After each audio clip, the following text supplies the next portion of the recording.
I call to order the City Council successor agency to the Redevelopment Agency Housing Authority regular meeting, August 26, 2019, 7 p.m. Please stand and join me for the Pledge of Allegiance.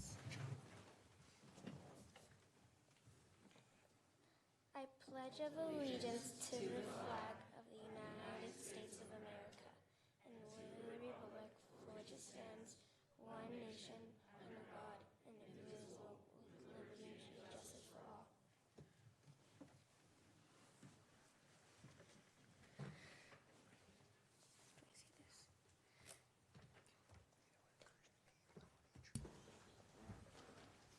I'm Emma Marks, and I'm mayor for the day.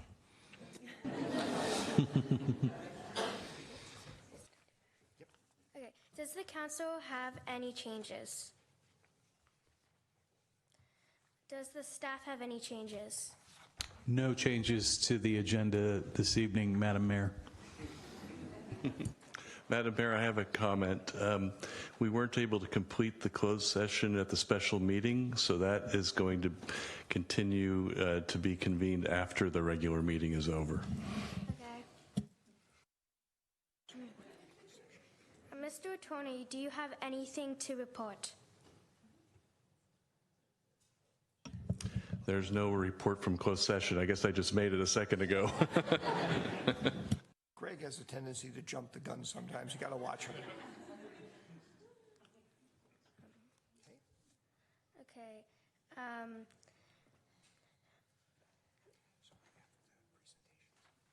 Presentations. 5A. Receive a presentation from Colorado on state legislation to protect water agencies.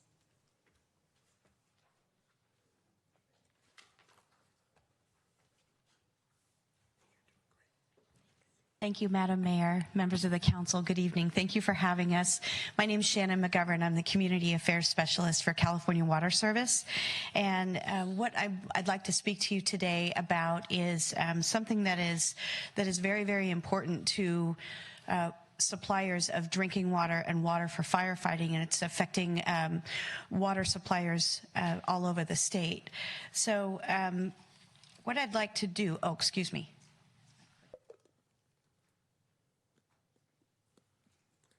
So what I'd like to do first is speak a little bit about what the term inverse condemnation means, and there's one of the actual definitions of that. But essentially it means that if the government takes private property, it's incumbent upon them to compensate the property owner. That also applies to damage. If the government damages your property, they are also obliged to compensate the property owner. But in California, the language is such that it also applies to utilities, and it makes no distinction between privately owned companies or municipal companies or even special districts. So that is, and that actually is a quirk in the inverse condemnation language in California and Alabama. Those are the only two states in the country that have that language that applies strict liability to a utility. So here's a brief definition of strict liability, and I will give you a very recent example. I won't go into the details of both, but if you'll see here on the left of the screen, the 2008 freeway complex fire was started by a disabled vehicle, and as the fire progressed, it destroyed a pumping station for the Yorba Linda Water District, making them unable to pump water to fight the fire. So under the strict liability standard, even though a superior court had found that they did nothing wrong and they were not negligent in their maintenance, they were still held liable and made to pay upwards of $70 million to compensate for the loss of 12 homes.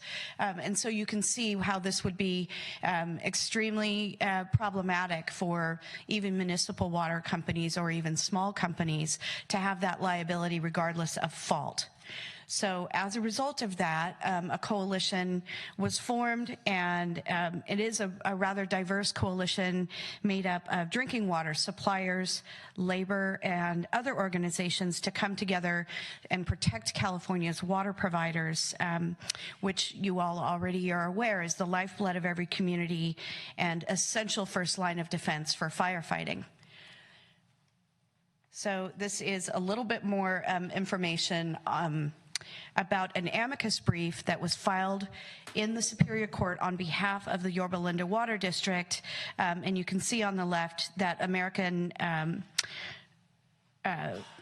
Association of Water Companies, I'm sorry, I typed that wrong, the League of California Cities, the California State Association of Counties, and CSAC Excess Insurance Authority all signed on to implore the Superior Court not to hold a blameless water company responsible for a fire that they did not start. So these are some of our coalition partners, and to add to the list of cities that have joined on in Northern California, we recently had the city of San Mateo. We have the town of Portola Valley. We also have the SAMCITA organization and multiple chambers of commerce from throughout the state. Those are just a few in Northern California. We have many more in Central and Southern California that have joined this coalition and added their voice to the legislature to urge them for reform. Now, it's very important that I make the distinction about what this is and what it's not. We are not here requesting that the city sign on to endorse any piece of legislation. There is no language that exists right now. We have no author for said language. What we are asking the city to do is to join us in encouraging the legislature and the governor's administration to act and involve and engage very simple, common sense, and narrowly focused reforms. We're not seeking a constitutional amendment. What we are seeking is a legislative fix to language that is strict liability based, and what we are advocating for is a fault based. So by all means, if a water company is responsible for starting a fire or contributing to the damage that a fire does, by all means hold them accountable. And we're advocating for that. They should have wildfire mitigation plans in place, and Cal Water does. However, if they're damaged in a wildfire and it's found that they had no negligence at all, it's not right to hold water companies and drinking water providers under a strict liability standard. So we're urging a fault-based standard be adopted. There is a letter of support that I've submitted to you and you have in your packet. But if you, just to be succinct and to get right to the point of what the request is, the last paragraph of that says, we respectfully encourage the legislature and administration to implement common sense reforms that make clear public drinking water providers are not responsible for the damage from fires that they and their facilities do not start. Such a narrowly tailored reform would not unduly affect the rights of homeowners or other fire victims in other circumstances, while at the same time it would ensure the continued safety of California's drinking water and reliability of our fire protection systems. So I'm happy to answer any questions that you may have. Oh, excuse me, I beg your pardon. I should also introduce our district manager, Ross Moylan. My apologies, Ross.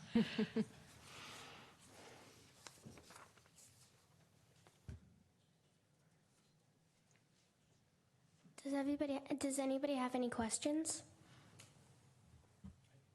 Thank you. Thank you, Shannon. Good evening. I guess I agree in spirit with this, but I'm just wondering if there is no agency or entity that financial responsibility can be assigned to, and the legislature narrowly redefines whatever the standard is, when there's a major fire and there's major losses, how does all the repairs get paid for? Who does the cost fall back on? Does it fall back on the general taxpayer or what? No, not necessarily. That depends on who is ultimately found liable for the fire. But the only thing that we're saying, we're not trying to immunize ourselves or shirk responsibility for any damage that we are responsible for. And then also, it's important to note, I think that there is a fund that's being established right now for wildfire utilities to draw from to pay the damages that their utility caused.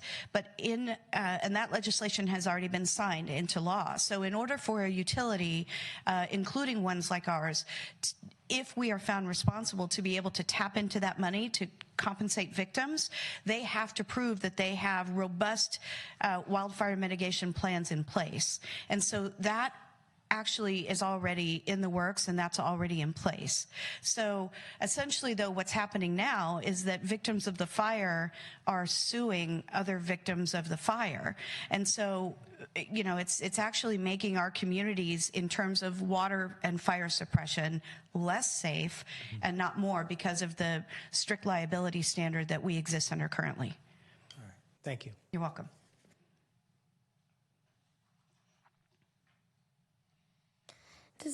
Does anybody else have any other questions? Thank you. You're welcome. Thank you, Madam Mayor. Enjoy your time today.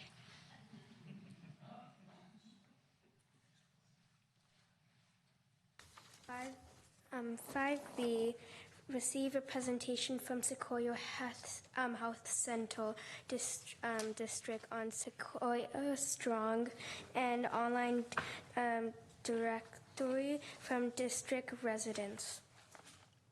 Good evening, City Council. Thank you so much for having me tonight. My name is Kat Bottini. Can you hear me okay? This is falling a little bit. Okay. My name is Kat Bottini, and I'm here from the Sequoia Healthcare District. We also have our CEO, Pamela Kurtzman, here. Louder? Okay. So thank you so much for having us. We're so excited to share with you our new program called Sequoia Strong, which is your free personal resource guide to healthy living for all ages in our community. In case you're not familiar with the Sequoia Healthcare District, we are a public agency, and we function much like a school or a water district, but our mandate is health. And so we are funded by property taxes, and those dollars go back into the community to fund health and wellness services. The district ranges from Menlo Park up to parts of Foster City and up through Portola Valley and Woodside. Back in 2016, you might be familiar, we launched a program called 70 Strong, and it was the community's first local comprehensive directory for older adults.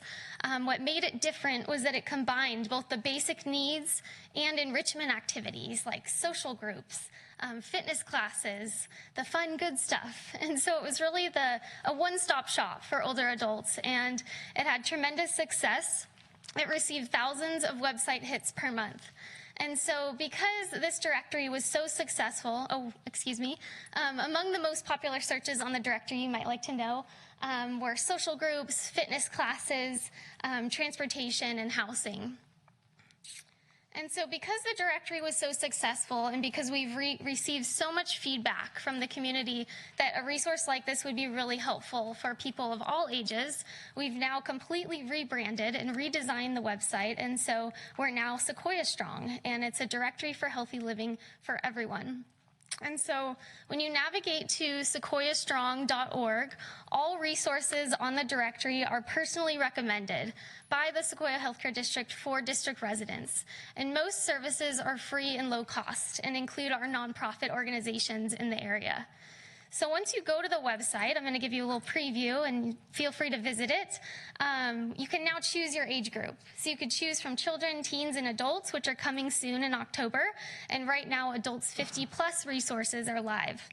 And so once you click on adults 50 plus, you'll be able to search for what you're looking for, or you can choose from categories. So for adults 50 plus, we have health services, we have community support, which includes your mental and emotional wellness services, we have fitness and sports. Independent living is all the things that older adults need to live independently in their own homes for as long as possible. So we have transportation, nutrition resources, home repairs, things like that. And then we also have social engagement, which is volunteer opportunities, social groups, creative classes, things for people to get involved in the community. So let's say that we click on social engagement. You can, again, search for what you're looking for, or you can choose from more categories. So let's say that we clicked on community activity centers. You'll then come up with a list, and then you can select your city, the city of San Carlos, and then you'll see the San Carlos Adult Community Center that you can then click on and learn more about it. We have photos and reviews from participants. So in addition to the resources in the directory, we also feature seasonal highlights, so things that people can get involved in every season. So right now for summer, we were featuring some gardening activities and some swim lessons. And then we also feature activities and services of the month. So we're really partnering with all the organizations, the nonprofits in the area, to help feature their services and their activities and the new things that they're providing every month. We also provide a list of phone numbers for people who might need a little bit more support, either on the phone or in person. And then we also feature a blog, and we have interesting topics like what you need to know about e-cigarettes. That's a big topic right now for parents. And also how to boost your brain power. And as we move forward with blogs, we're really going to use these to feature our community resources and activities to get people excited about participating and getting involved. We also feature community events. So we're working really closely with our cities and parks and rec departments to feature the amazing things that you have going on in your city. And so we feature family-friendly events such as San Carlos Music in the Park and the City of San Carlos Public Safety Fair. For adults 50 plus, we work really closely with our adult activity centers and the villages. And for parents and teens, we work with parent education resources to make that easier for people to find. And so with this program, we're really aligning with all of our community partners, and we're bringing community services, activities, and events together in one place so that it's easy for our residents to access them and to get involved. And we're getting the word out, so anything that you can do to assist us and to let us know how we can better serve you, because we're of service to promote the activities in San Carlos. So thank you. Any questions? Does anybody have any questions? Thank you, Madam Mayor. Ron was in the way. I couldn't see you there. So thank you for that. It's a great presentation. And I just was curious sort of what you're sort of looking to kind of push this out from a marketing standpoint. I'd be curious if there's things we can do from the city to sort of include a link to this or something as well. Absolutely. So far we've been featured in the Daily Journal and the Daily Post. And so right now we've been mostly marketing to the adults 50 plus population.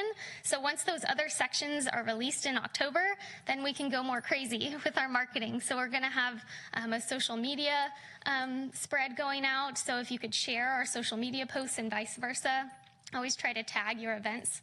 And kind of help you to promote your events. So if you could help us to promote the directory, then the residents can help find your resources as well. Great, thank you. Does anybody else have any questions? I have a couple questions, Madam Mayor. I have a general question and then a specific question. My general question, can you remind us which cities are part of Sequoia Healthcare District? Yes, and I can go back to the slide. So we range from Menlo Park up to parts of Foster City, and then up through Portola Valley and Woodside. And we just don't include the coast or East Palo Alto. On that, hi. The parts of Foster City, it's about a third of Foster City, and it's really kind of the southern part of Foster City. And then there's east of 101 is not in our boundaries either. And then you might see Half Moon Bay here and there. It's really like the water. So, I mean, these districts were formed in 1946 when it was very different here. If you can imagine, we didn't have the people living here. And so East Palo Alto wasn't even a place when this was built, so or when the geography was defined. So while I've got the mic real quick, I also just want to invite you all. On October 17th, we're going to have a big grants reception. And this year, we're opening it up to our city council members from all the 7 different cities and our community leaders. And it features, we'll have 70 different nonprofits that we fund in one place, sharing information and resources. And you'll be getting an email from me personally inviting you this week. Trying to get to it. And I'll hand it back to Kat. Okay, great. Thank you. That's very helpful. And then how can people submit events or volunteer opportunities? What is the process for? Absolutely. So you could just go to the website, sequoiastrong.org, and at the top you can drop down to About and Staff, and then you'll see my contact info on there, and anybody can submit it to me, and then we can get it posted for you. Great, thank you. And just to note as well with the cities, on the directory we do post things in our neighboring cities because we're assuming that our district residents are going to access services there. Laura, I think you have a question. Thank you, Madam Marks, or Mayor Marks, Mayor Madam Marks. Yeah. I just wanted to congratulate you on this. When I saw it come through, I was really excited about the program. In fact, I just spent the weekend helping a family member was trying to identify some resources and try to figure out how to build that bridge so that they can stay healthy and happy and comfortable and all that kind of great stuff. So it's just amazing that not only do you have this resource and you've kind of started with the seasoned population, but now that you're going more broadly, which is, I think it's tremendous. So thank you very much. Absolutely. Thank you so much. Does anybody else have any questions? Thank you. Thank you very much.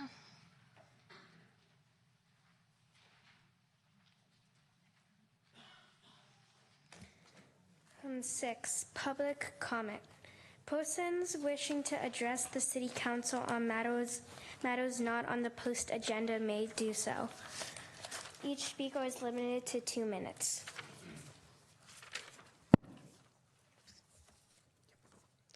Mark Lemon.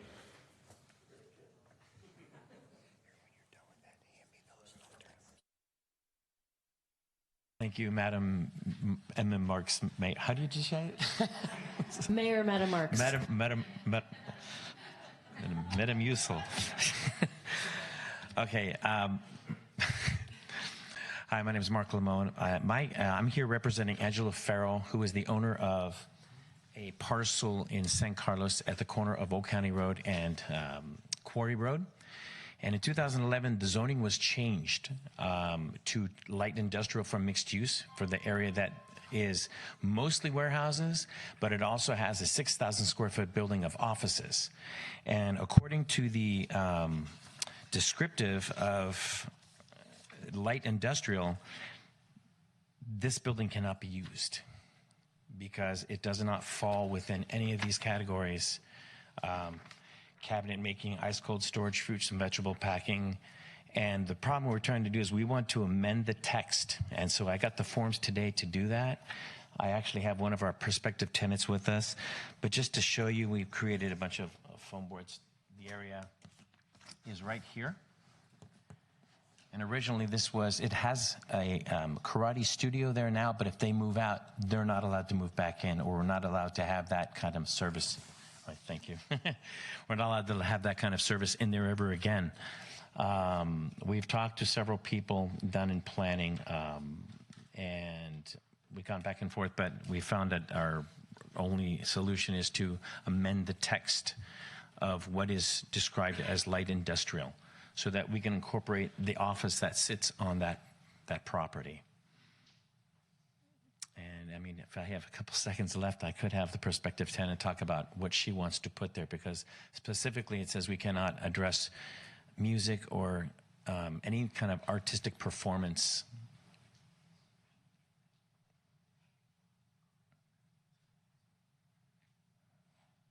Madam Mayor.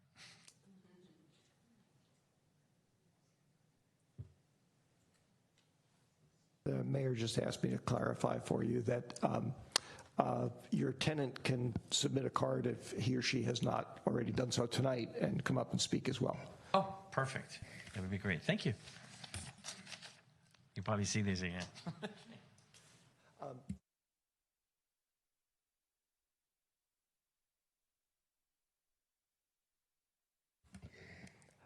No, that's okay. The mayor's asked me to see if the council has any problem with referring this issue to staff, which is what we typically do in this kind of thing. No, I think that's Anybody fine. have- That'd be good. Okay. We will refer the issue to staff. Thank you. That's a little bit out.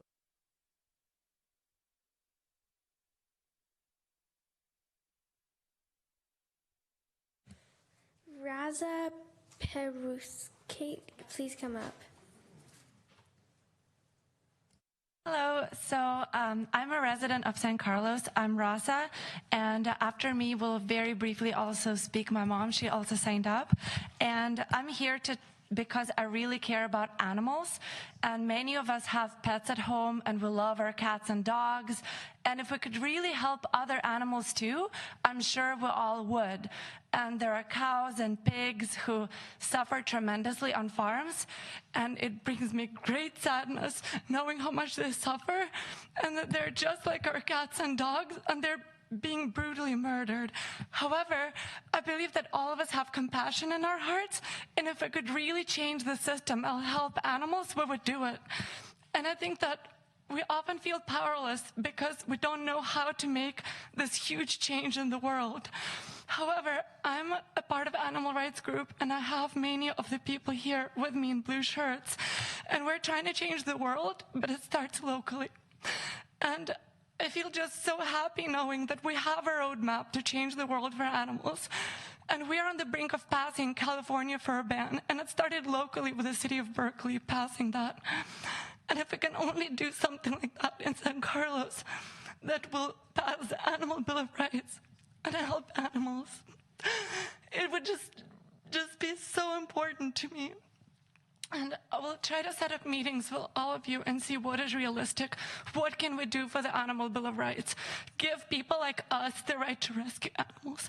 Because Wayne here is facing felony charges for trying to rescue animals who are dying. He rescued a dog from Yulin who would be murdered just like the other dogs.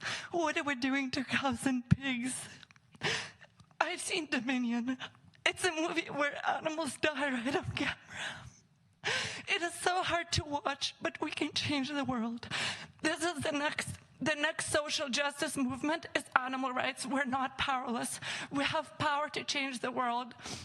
There used to be slavery. Women couldn't vote. And now animals, they deserve compassion, same compassion as we deserve. Our cats and dogs, the way we love them, I believe we also love other animals. We just feel powerless sometimes. So I really believe that we can start locally. We have the roadmap, just like with the fur ban. So I look forward to talking with you and addressing your concerns and seeing what is realistic for us to do. And granted, I'm an animal rights volunteer, so you might think that I have a very specific perspective. However, my mom, she eats meat, and she's here to say that she also supports Raza, the Animal Bill of Rights. Please move to wrapping up, please. Yes, so I'm done, and my mom, or when she's called, I'm not sure if she's next, but my mom will say that she eats meat, and she also supports the Animal Bill of Rights. So thank you so much for your attention.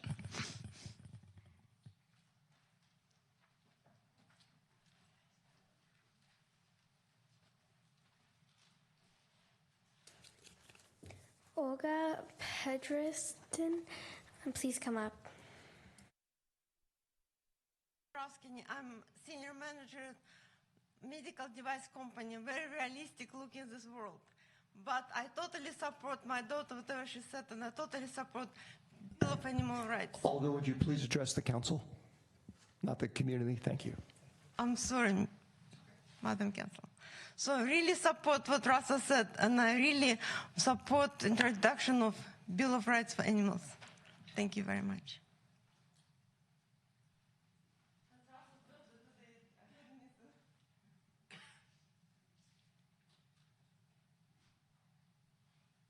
David Britton, please come up.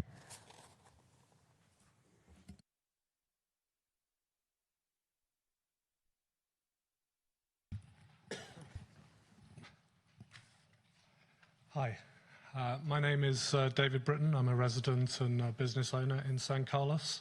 I'd like to start by thanking the Council for recently passing a resolution that asked Congress to put a national price on carbon. Action at a national and international level is critical to combating climate change, and action is the key word. We know that human emissions of CO2 are warming our planet. The science is settled. Taking action now needs to be our focus.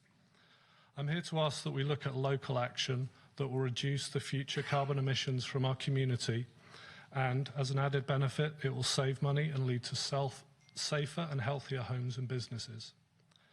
Every 3 years, the state updates building codes. As part of this process, cities can enact REACH codes that raise the standards for new buildings. PCE and the county have invested in drawing up sample REACH codes, promoting electrification, and offer a $10,000 grant to support the process. These codes either incentivize or mandate new buildings to use electric heat, which is lower carbon now and will be 100% carbon-free in 2021.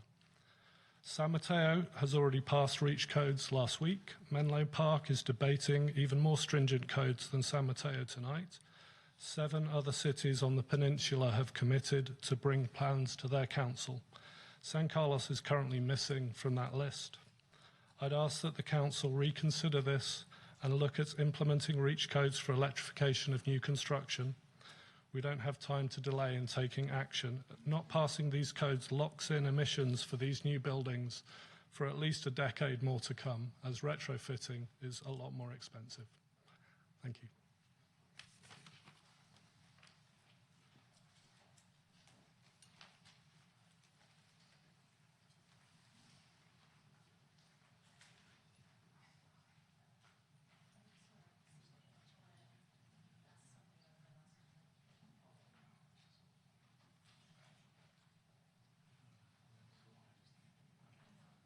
Or do you have a question? Yeah, so in previous council meetings, Mark, sometimes when we get a request to have a conversation about something, we bring it up further in the agenda. And I'm just wondering if there would be openness to entertaining David Britton's request that we talk about REACH codes at an upcoming agenda. So my request would be to put that topic on the agenda, to talk about putting it on the agenda, I guess is the process that we're using now. Is that? Mayor, may I step in for a second? You mind if I respond to it? Yeah. Thank you, Madam Mayor. Laura, my sense is, I think, certainly it's open to do it, but I thought the process that we had defined was that a council member, yourself or somebody else, would submit it to be on item, the agenda setting item at the next meeting. I think that's what we talked about at the offsite meeting. Okay, that's fine. Yeah. No, it's a good point of clarification. So, thank you, Madam Mayor. So if I can interpret that, any council member can ask for an item to be placed on under the agenda setting heading. So we'll take that as the request to do that, and we'll put that on the agenda setting for the next meeting. Yeah. Thank you. You're right. Sorry, you don't need to submit something. Well, thank you, Mr. Malton. Doug Silverstraw, please come up.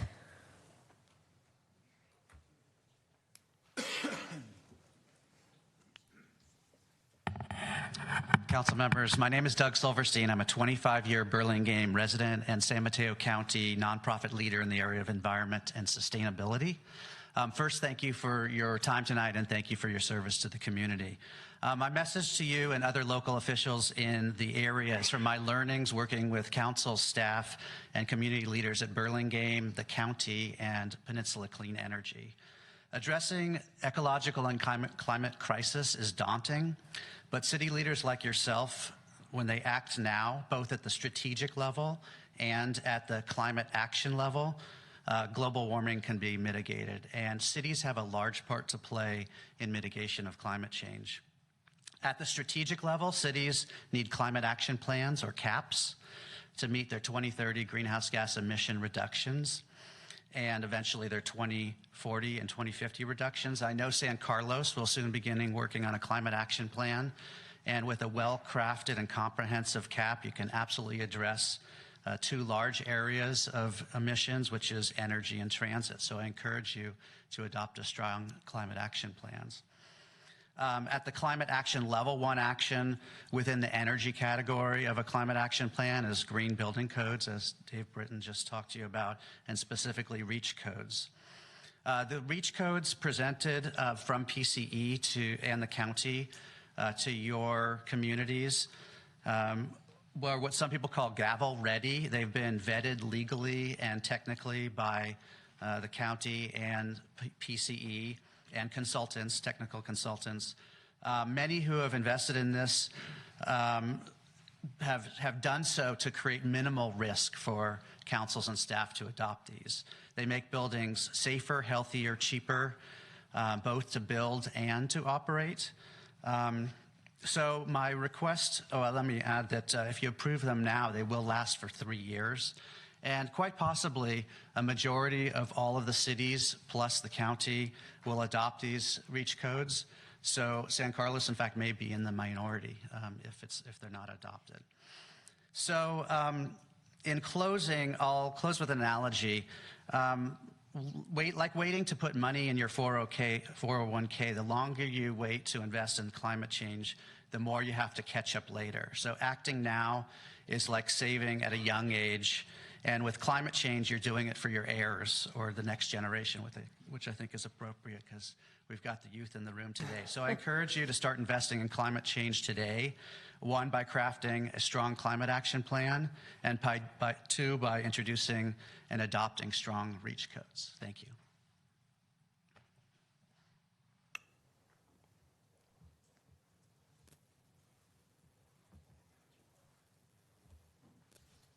Diane Bailey, please come up.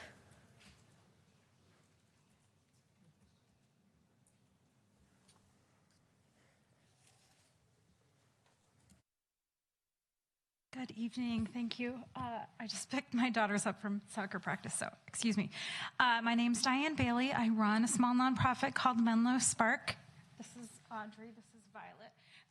We are working towards a carbon-free and climate-safe future for the region, and so I want to note support for the comments from my colleagues David and Doug in support of REACH codes for clean energy, clean and healthy and safe homes and buildings throughout San Carlos. This is a really important policy that's being discussed all around the state, but really we're at the epicenter of the movement here in Silicon Valley, where our clean energy agencies are supporting this effort for clean and healthy homes. That's Peninsula Clean Energy and Silicon Valley Clean Energy, as well as San Mateo County. They have provided model gavel-ready codes. Why are we doing this? Well, part of the motivation is because we're in a climate crisis right now, and I know that a lot of people don't like talking about this subject, but it's really important. Having a climate-safe future for our next generation is super important, and I want to share a couple of comments that were in a recent op-ed from San Jose Mayor Sam Liccardo. It was published yesterday. So Mayor Liccardo notes that June marked the planet's hottest June in recorded history, followed by July, the hottest month in recorded history, following 4 of the individually hottest years in recorded history. That's a lot of heat. July's heat melted more than 197 billion tons of ice in Greenland and ignited devastating fires in the Amazon as well as Siberian forests. And at home, we brace for progressively worsening wildfire seasons here until within a few years, our attention will focus on the larger threat of rising seas. In response to this existential crisis, we are not finding the leadership that we need from our federal government. In fact, our federal government is really mired in inaction and ridiculing the climate crisis, and we need action from our local cities. We know that our local cities contribute 70% of our global greenhouse gas emissions, and so the solutions and leadership needed to confront this climate crisis will come from our cities, and we hope from San Carlos. Over the next half decade, electrification presents our greatest opportunity to dramatically reduce our carbon footprint. And thank goodness Peninsula Clean Energy is providing clean energy for us to do this. They're providing 90% carbon-free energy, soon to be 100%. Diane, could you move to wrapping up, please? Carbon-free energy throughout the county, including San Carlos. I'm here asking for your leadership on this important policy and also noting that it will save builders and homeowners money to enact the REACH codes. Thanks for your consideration this evening.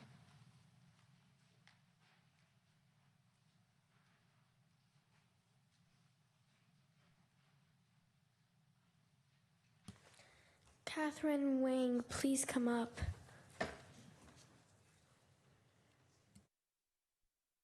All the councils and the members and also mayor, thank you for the opportunity that I can address the issues that earlier Mark presented is 151 Old County Road. The zoning that we currently we're not allowed to do that. But I wanted to address to you what we're doing here.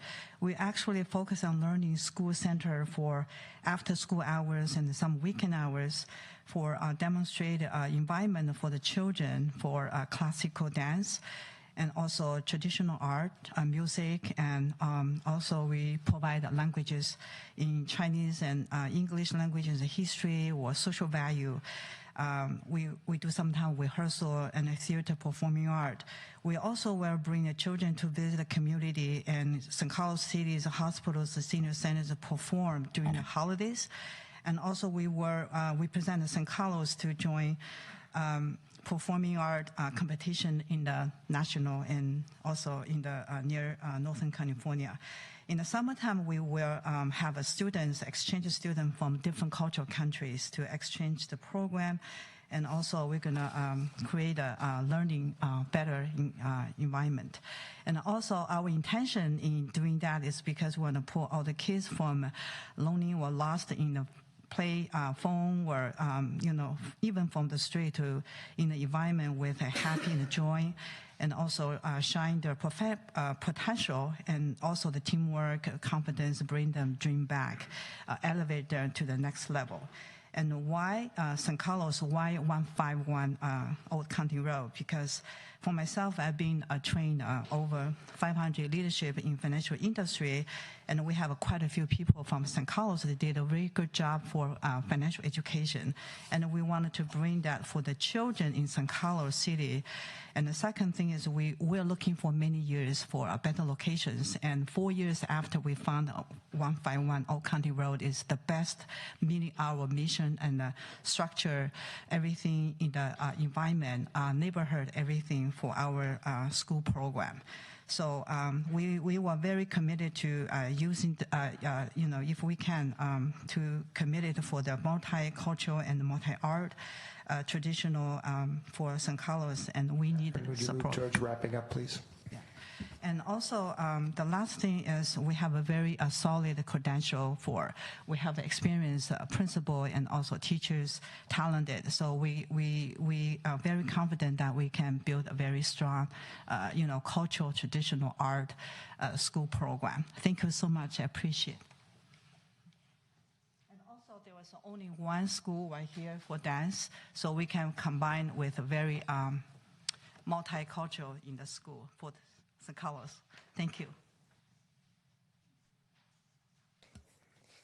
Is there anybody that wants to speak that's not on the agenda?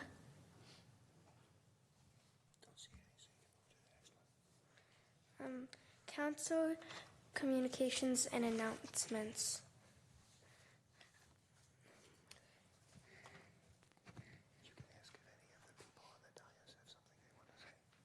Does anybody want have anything that they want to say?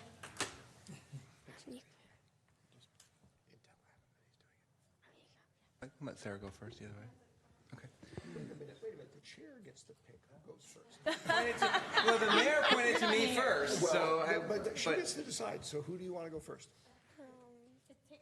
There you go. That was a good choice. It's okay. It's okay. No, after you. She called on you. Okay. Thank you, Madam Mayor. I just wanted to report that over our summer recess, I had a chance to meet with staff from Build Up San Mateo County's children. For those of you who don't know, Build Up is an initiative that is designed to grow and improve the supply of childcare and preschool facilities in San Mateo County. It has several partners and advisors, including First Five and Four Cs Child Care Coordinating Council of San Mateo County. I just wanted to share that I learned during the meeting that there was a study done in 2016 that found that the county needs almost 20,000 new childcare spaces for children ages 0 to 12. And in 2015, the shortage of childcare spaces in San Carlos alone totaled 637 spaces, which means only 57% of the demand in our city was met. So I wanted to share those numbers. They're obviously a few years old, and I'm sure the number has continued to grow.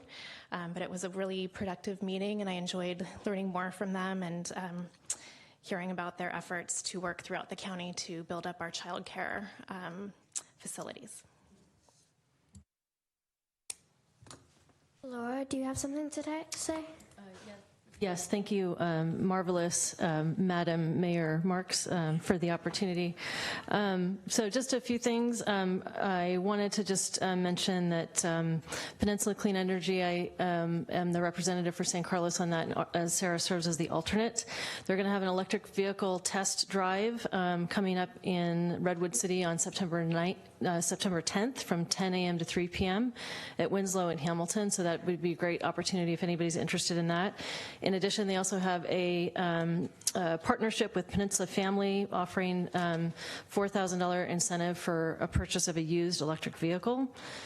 Coastal Cleanup Day is going to be happening on Saturday, September 21st from 9 a.m. to 12 p.m. You can find out more information at smchealth.org/CCD.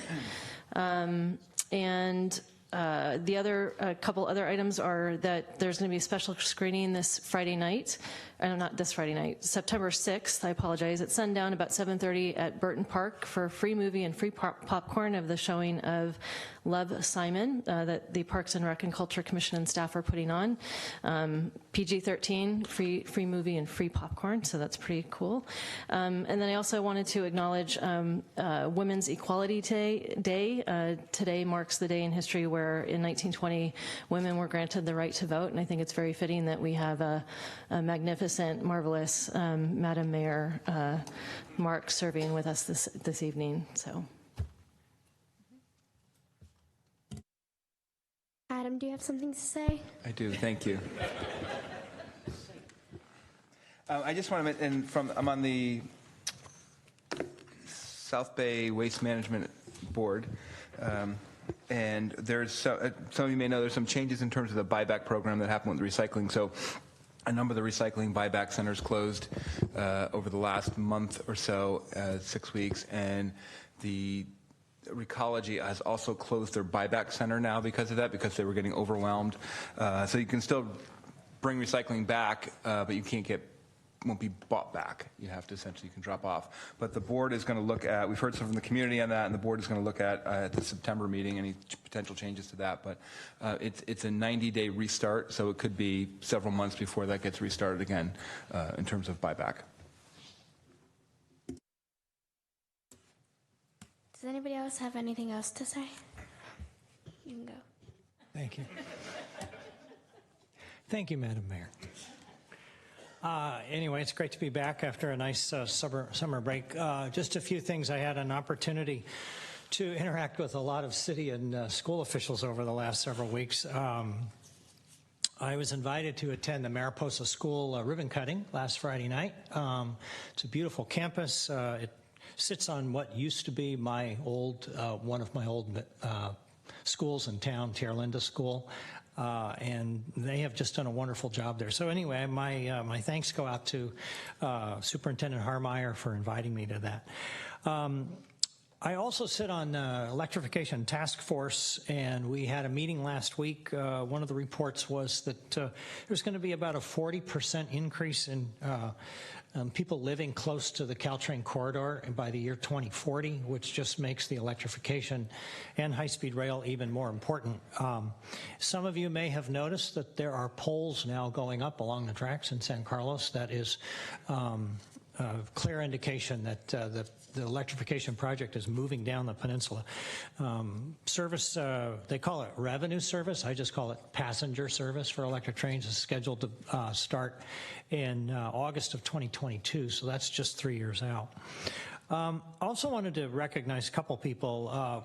My wife and I went to the summer concert series, went to a couple of concerts at Burton Park over the summer, and I just want to thank Amy Newby and her staff for the wonderful job they did. A couple of great concerts, extremely well attended. We had volunteers from the Parks and Rec Foundation there, and that's a very popular program, and I'm looking forward to going to more next summer. Also want to thank our Public Works Director, Steve Machida. I had a couple things with residents that came to my attention that I forwarded on to him, and he and his staff just got right on them. One was something simple as fixing a traffic light at one of our intersections, and some people may think that's not a big thing, but it is a big thing to people who get up at 5:30 in the morning and sit there when there's no cars. Anyway, they fixed it, and my friend and neighbor is very happy about that. And a couple other things. I want to also thank Chief Dury and the entire San Mateo County Sheriff's Department. We had occasion to use their services recently, and we are really lucky to have the Sheriff's Department operating our police services in town. They are extremely professional and efficient, and I couldn't be more grateful for what they've been able to do for us.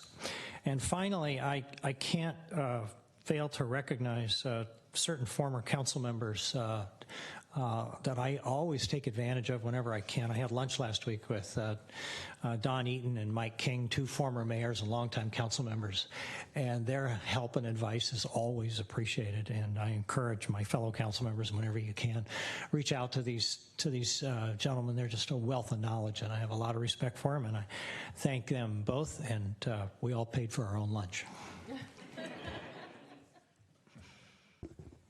Adam, do you have something else Sorry, to say? I had one more thing. Since everyone's making announcements, I was going to do one more.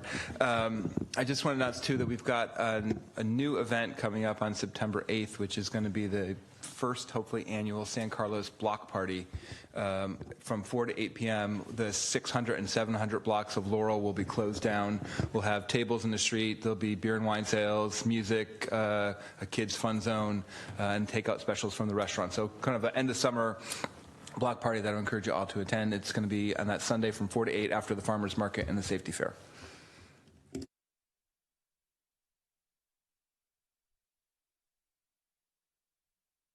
Do you have to say something? Oddly enough, I do, Mayor Marks. Thank you. Actually, I have two things now. One, I will just briefly remind several of my colleagues, or a couple of my colleagues, that I believe when we had our offsite discussion about meeting protocols, the point of this section of the agenda was brief announcements. Longer announcements come at the end. So I do have one thing I wanted to mention. There is an opening to be filled by appointment on the San Carlos School District Board of Trustees. And they haven't finalized exactly all of their plans about how they're going to do that, but the finalization will take place for the process on September 12th. But anybody who has any interest in potentially serving on the San Carlos School Board, which I have fond memories of, having done it myself for 10 years. I would definitely encourage you to take advantage of some of the outreach and educational meetings and meet with people and perhaps throw your hat in the ring. So there is an opening, and you won't even have to go through an election. You just have to get an appointment.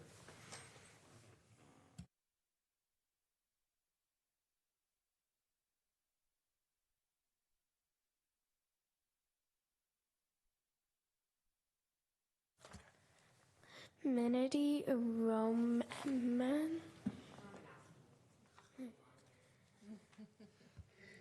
I just want to mention for the benefit of the audience that Mayor Marks is having probably one of the most spectacularly different mayor for a day experiences here.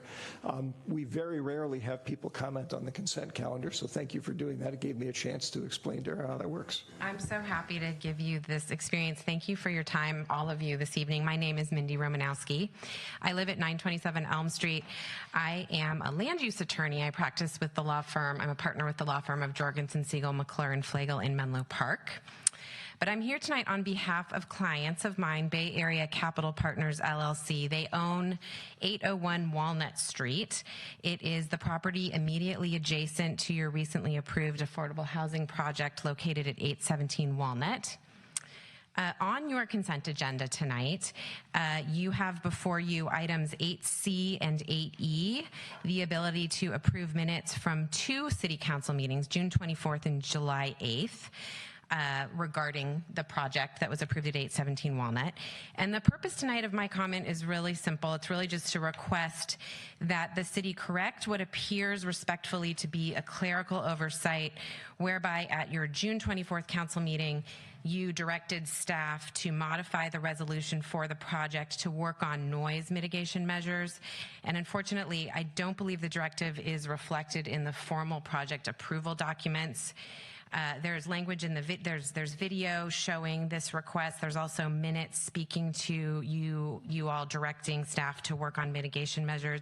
And also the developer did acknowledge that he would move forward to build a solid wall to attenuate noise and some other mitigations associated with that. So I believe this is really just a friendly sort of request to make that clerical correction. I did submit a letter to Greg Rubens, the city attorney, as well as a peer review report we did of the noise study. Both of them speak to these mitigations, and I'm going to leave them here with the clerk for you this evening.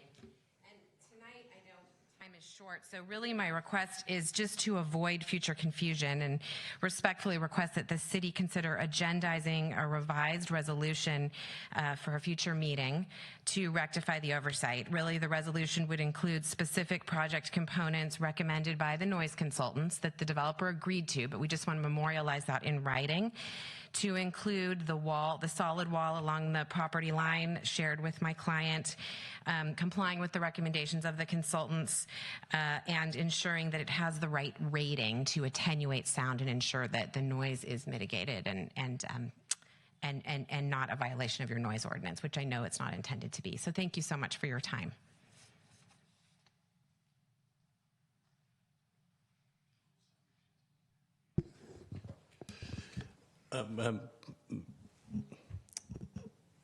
Madam Mayor, I have a recommendation on how to approach this. I think we could just remove from the tonight's consent calendar the minutes, item 8B, excuse me, 8C and 8E, which are the minutes from the 2 meetings, and then I can discuss with staff whether or not the minutes should be changed or would need to be changed, and then also address the question about whether or not we have a way or a path to bring forward the changes to the resolution that are being requested since the project's already been approved and the time to appeal is over. I did, in response to some questions today, just to add in, I checked with staff and Al Savet, and the plans have the wall, the mitigation that was described as a mitigation, but it's actually, the plans now reflect that the wall is going to be installed as was discussed at that last meeting. And it's the technical rating issue is really a staff issue, I think, because we didn't get to that level of detail. And then the issue of the compliance with the noise ordinance is just goes without saying. The lift and project has to comply with the city's noise ordinance.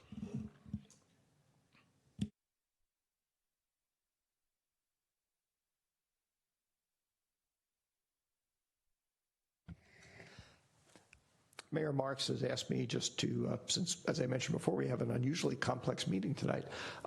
Consent calendar items are normally adopted en masse by the council without discussion, but council members can ask to have one or more items removed for separate consideration. Is there anybody who would like to remove an item, one or more items for separate consideration? I'd like to move items 8C and 8E for per the city attorney's recommendation for consideration at a later meeting. Is there anything else? I actually am going to ask that we pull item 8F and deal with it separately tonight at a subsequent point in the meeting. With that, Mayor Marks, you should call for a motion on items 8A, B, D, and G through M. What? No, they don't make us read all of them. That would take forever. So you just the letters, just the.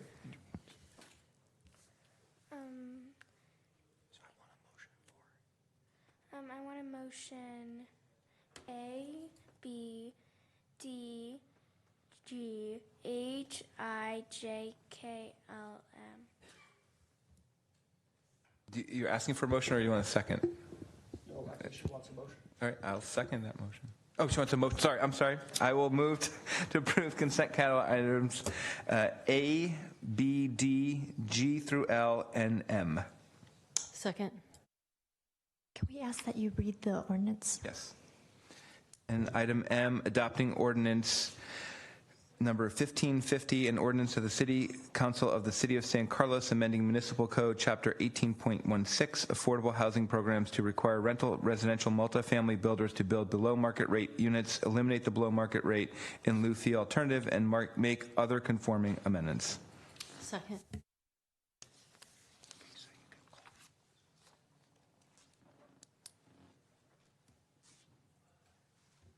Crystal, can you call the roll?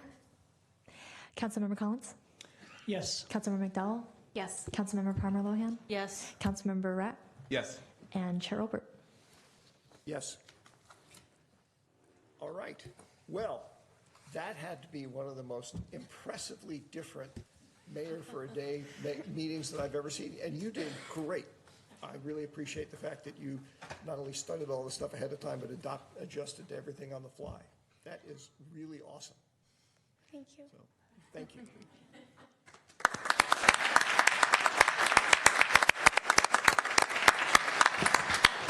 I'll give the mayor a chance to make a couple of comments here too, but I also just want to say that I had the opportunity to spend most of an entire day with Emma and her mother, Roberta, right? Thank you.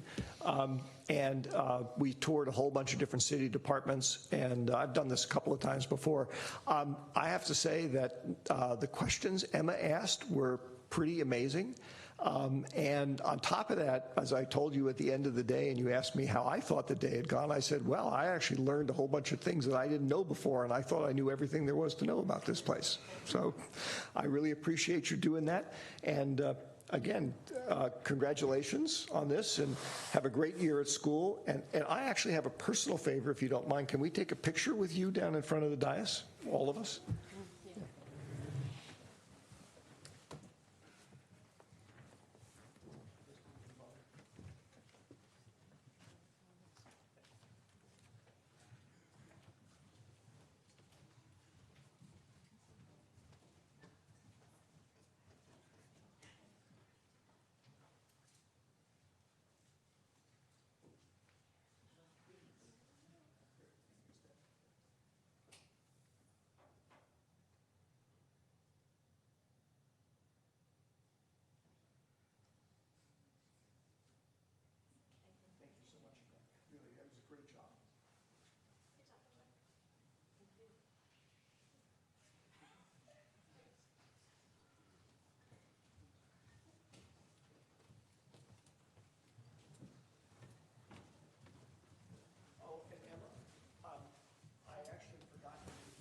Something you're welcome to. Ron normally corrects me when I make those kind of mistakes because I do it all the time, but he was being polite to me tonight. So is there anything you want to say? Okay, that's fine. People appreciate honesty in a politician, just remember that.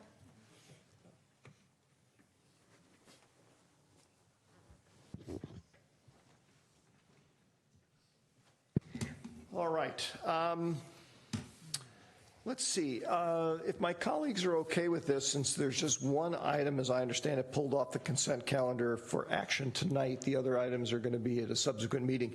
Does anybody have an objection if we deal with item 8F right now? Okay. Since I was the one who asked to pull this off, I actually don't need a staff presentation on it. The issue I wanted to mention is I noticed when I was reviewing the proposed changes to the investment policy that a number of constraints as to how concentrated the portfolio could be in certain things, certain types of investments were being removed, which I talked to Rebecca Mendenhall about, and what we are adopting here tonight is consistent with what the California Investment, I don't remember what the acronym is, but experts up in Sacramento who decide this stuff for cities recommend that we do. So I actually am not going to have a problem voting for it, but I would really appreciate it if staff could find out the why behind why they eliminated the constraints. And just as an FYI in the future, for me, I always get nervous when people eliminate investment constraints, because San Mateo County had an experience a few years ago where the treasurer, actually invested more money than I think he was supposed to in Lehman Brothers paper, and that didn't turn out so well. So that just makes me nervous. I'm sure there's a good reason for it, but I'd like to know what the answer is. So with that, is there a motion to approve item 8F, adopting a resolution accepting and approving the annual investment policy? Mr. Chair, I will move that we approve item 8F. Is there a second? I'll second. There's a motion and a second. Any further discussion? Any public comment on the item? If not, Crystal, please call the roll. Councilmember Palmer Lohan? Yes. Councilmember McDowell? Yes. Councilmember Obert? Yes. Councilmember Collins? Yes. And Councilmember Rack? Yes. Motion passes. We move on to item 9A, consideration of agendizing a discussion on development, this is 9A, agenda setting, where we decide what items that have been proposed we will act on future. Did we decide we're going to do those one by one? I guess we must have. Yeah. All right, so 9A, the first proposed agenda setting item is consideration of agendizing a discussion on development impact fees associated with opening a child care facility. We do have one public comment that somebody would like to make on this. If my colleagues are okay with it, I thought we would allow that to be done before we vote on the item. Is that okay? Yes. Navin Chu?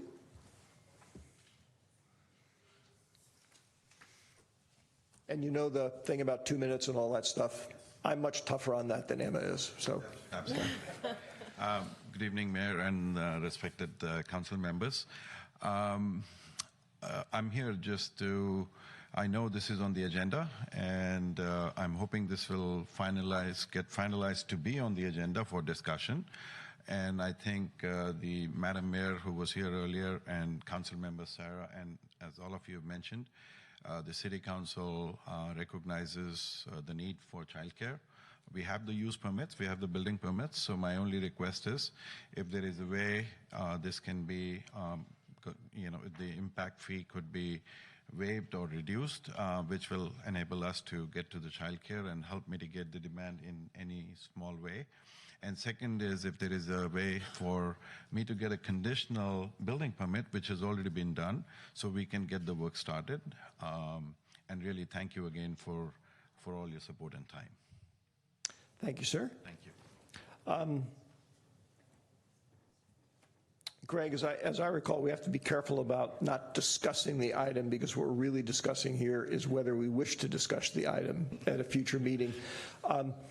If I can, I'd like to pose one question, which if you can't answer, you can't answer. And that is, given that there's somebody who actually is looking for a specific reduction, if we were to take up a discussion and it resulted in something happening, can it be applied to that, or is it only applied going forward? Well, it depends on what decision you make in the future, because it could, because he has My understanding, he does not have the building permit, because to get the building permit, the fee has to be paid. So he's at that point in the process right now. The two possible ways, I've looked into this because this was on the agenda. This is just informational for you, not intended for discussion. But the way the ordinance for the traffic impact fee is set up is that the council sets the fee by resolution. The ordinance itself has exemptions as well for public use, certain public uses. So there's two ways you can review this. One is you can look at the fee resolution and then create an exemption in the fee resolution if that's, or a reduction if that's your intention. And the other is to amend the ordinance and that to create a new exemption. And if it's your request, we can bring both methods forward to you at the future meeting. They both take about the same amount of time to bring forward, because a fee change requires a 60-day notice and an ordinance takes about the same amount of time. Okay, thank you. Again, with the caveat that we can't discuss the item, does anybody have any other questions of staff before we, or ask questions to clarify this or questions of staff? I have a question. Sarah. Thank you. It's my understanding that council discussed this, and you can cut me off if I can't talk about this, back in 2017, and there were several kind of low-hanging fruit options with childcare. Can that be part of the discussion as well, or do we need to tackle those separately? You mean some other aspects of the fee ordinance? Other aspects of incentivizing the establishment of childcare in San Carlos? Yeah, I'm just hearing from the man, and I think they are separate and distinct items. This is just one aspect of the traffic impact fee ordinance is what's being discussed tonight. Which, as however Greg told us before, when Laura brought up something, doesn't mean you can't ask to have this. But you can ask to have it put on a future agenda for agendizing. Agenda setting at the next meeting. Okay. All you have to do is say you'd like to. So. Okay, I thought I had, but I can do it. I think I requested childcare in general, but I can do it again.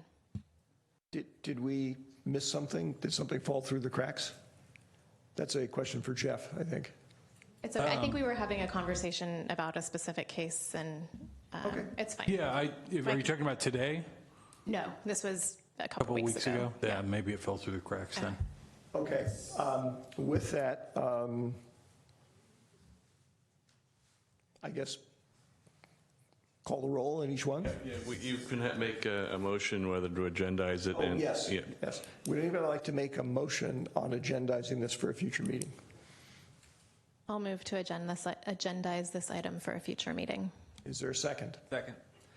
Crystal, would you please call the roll? Chair Obert? Yes. Councilmember Palmer Lohan? Yes. Councilmember McDowell? Yes. Councilmember Rack? Yes. And Councilmember Collins? Yes. Okay, so that item will be added to a future agenda. Item 9B, consideration of agendizing a discussion on a constitutional amendment to limit public agency settlements containing non-disclosure covenants. Questions about that, or Greg, is there any comment you wanted to make to clarify that or enlarge upon it, or what? I think my understanding of this question relates to a procedure under the Brown Act that certain settlements that require the consent of the other side before they are finalized are not required to be reported out of closed session. However, the terms of the settlement can be requested by a member of the public later. So that would I think that's my understanding of what the constitutional amendment being discussed there is. And there is a recent change in the code that addresses part of that issue, and it's at Code of Civil Procedure, Section 1001, that deals with settlements that are the subject of actual litigation. So the subject matter you would be talking about is something a little broader than the current law, which just took effect January 1st of 2019. Are there any other questions of staff or about the item before we decide whether or not to put it on a future agenda?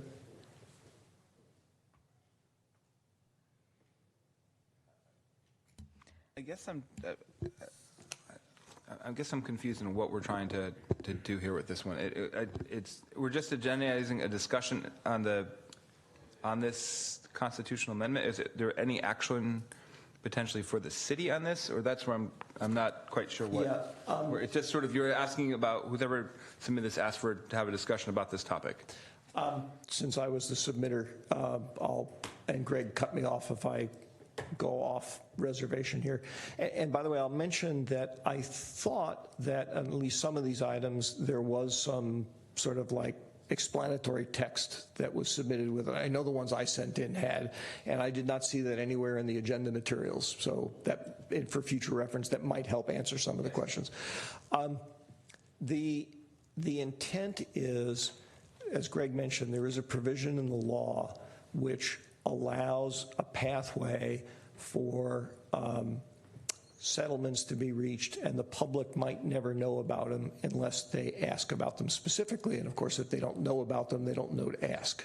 Okay, and so the notion would be to basically say that for anything above, it would be to send a letter to our representatives saying we would like a change to the Constitution made so that public agencies in California are prohibited from entering into such arrangements when the dollar amounts at stake are more than trivial. You know, pick some number, $10,000, $20,000, whatever the number is. That was the, I think that's the best way I can explain it without actually having the discussion. I understand. So is there anybody any other questions, or is there anybody? Question. Yes. This is a constitutional amendment to the state constitution? Yes, it would be, and remember, we can't initiate those. It would be for the council to authorize or direct staff or the mayor to send a letter to Jerry Hill and to Kevin Mullen saying we would like them to submit something like this, because they're the only ones as members of the legislature who can do that. Thank you. So is there a motion to add this discussion to a future agenda? Seeing none, then I think that one dies, and we will pass on to the next one. Consideration of agendizing a presentation on the San Mateo County Airport's voluntary noise abatement program. Questions of staff or of the initiator? Or if somebody just wants to make a motion saying, I think we ought to put it on the agenda? I'd like to make a motion that we agendize a presentation on the San Mateo County Airport's voluntary noise abatement program. Is there a second? Second. Crystal, would you call the roll, please? Councilmember McDowell? Yes. Councilmember Rack? Yes. Councilmember Collins? Yes. Chair Olbert? Yes. And Councilmember Palmer Lohan? Yes. Laura, your light's on. Did I not give you a chance? Oh, I don't know where that came from. That's okay. Last item, consideration of agendizing a discussion on setting a minimum wage in San Carlos. I think that one's actually straight enough forward that people probably don't have too many questions about it. But if you have, ask. If not, if there's somebody who'd like to make a motion. I'll make a motion.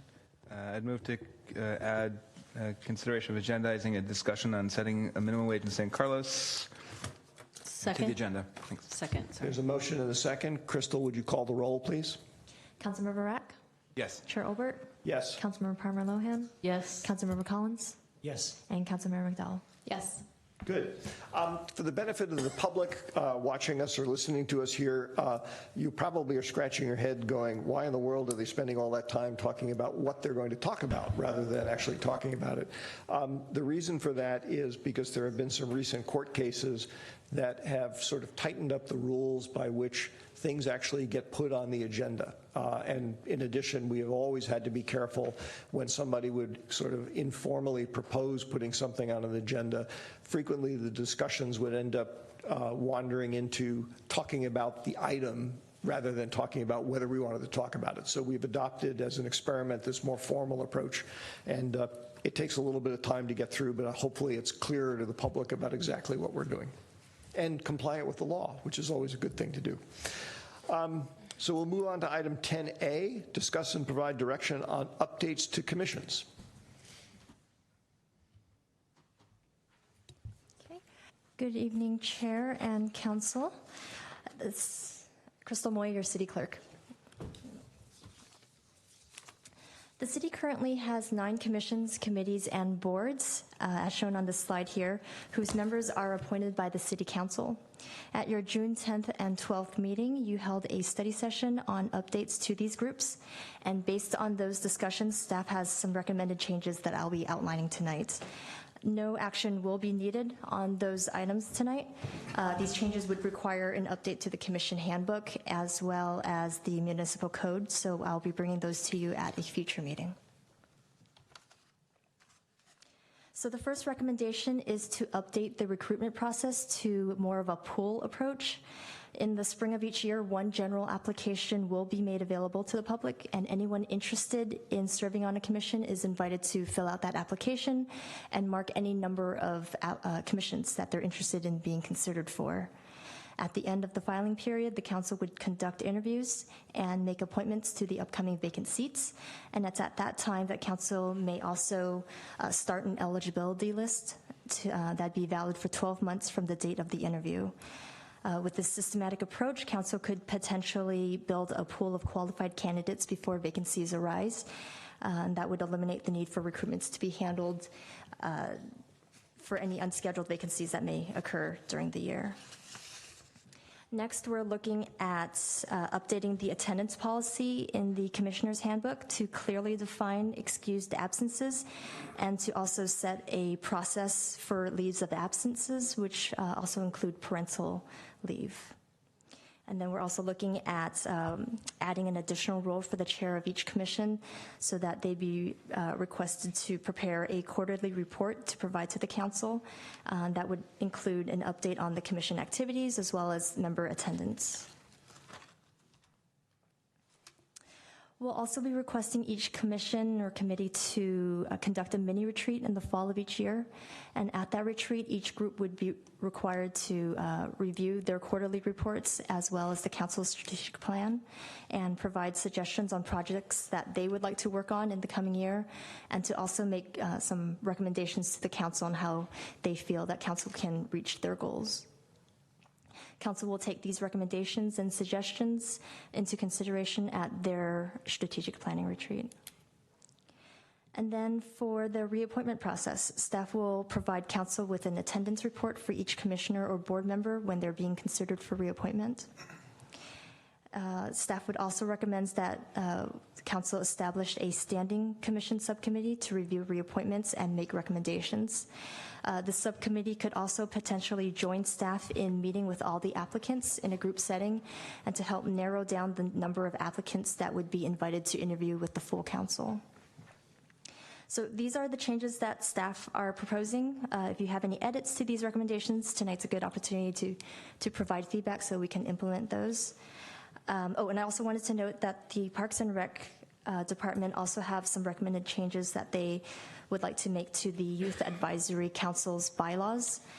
So those will be brought forth at the same time that we bring these other commission changes. This slide shows some commission makeup and membership changes that council expressed interest in considering. Expanding members on commissions and or assigning alternate members were two suggested solutions that council had to address an issue that some of the commissions are experiencing with meeting a quorum. In researching the impact of expanding the number of members on a commission, studies show that the ideal number for commissions is between 5 to 7 members. All of our commissions currently fall under this range, aside from the Residential Design Review Committee, which has 3 members, and the Youth Advisory Council, which has 9 members. It was also suggested that to meet a quorum, a stricter attendance policies on the members be in place. For the other option of assigning alternate members to the commissions, we found that there are a number of cities in California that have alternate members on their commissions. The majority require that the alternates attend all meetings and participate in the discussions with the regular members. The difference is that alternate members don't actually vote unless a regular member of the commission is absent or recused. COSTO also expressed interest in either extending or removing term limits for the commissions. Currently, our municipal code limits commissioners to serve on 2 3-year terms for a total of 6 consecutive years. And staff conducted an informal poll and found that out of 53 agencies, 22 did not have a term limit for their commissions, whereas 31 agencies had limits ranging from 2 to 12 years, with the majority in around 8 years. So that concludes my presentation. I'm happy to try and address any questions you may have. Otherwise, staff requests councilors to have a discussion on these items tonight and provide direction if you wish to proceed with these. Thank you, Crystal. I think before we get into questions from the dais and hopefully discussion, is there anybody from the public who wishes to comment on this item? I don't have a speaker card, but I just want to check. Okay. So questions for staff. Ron.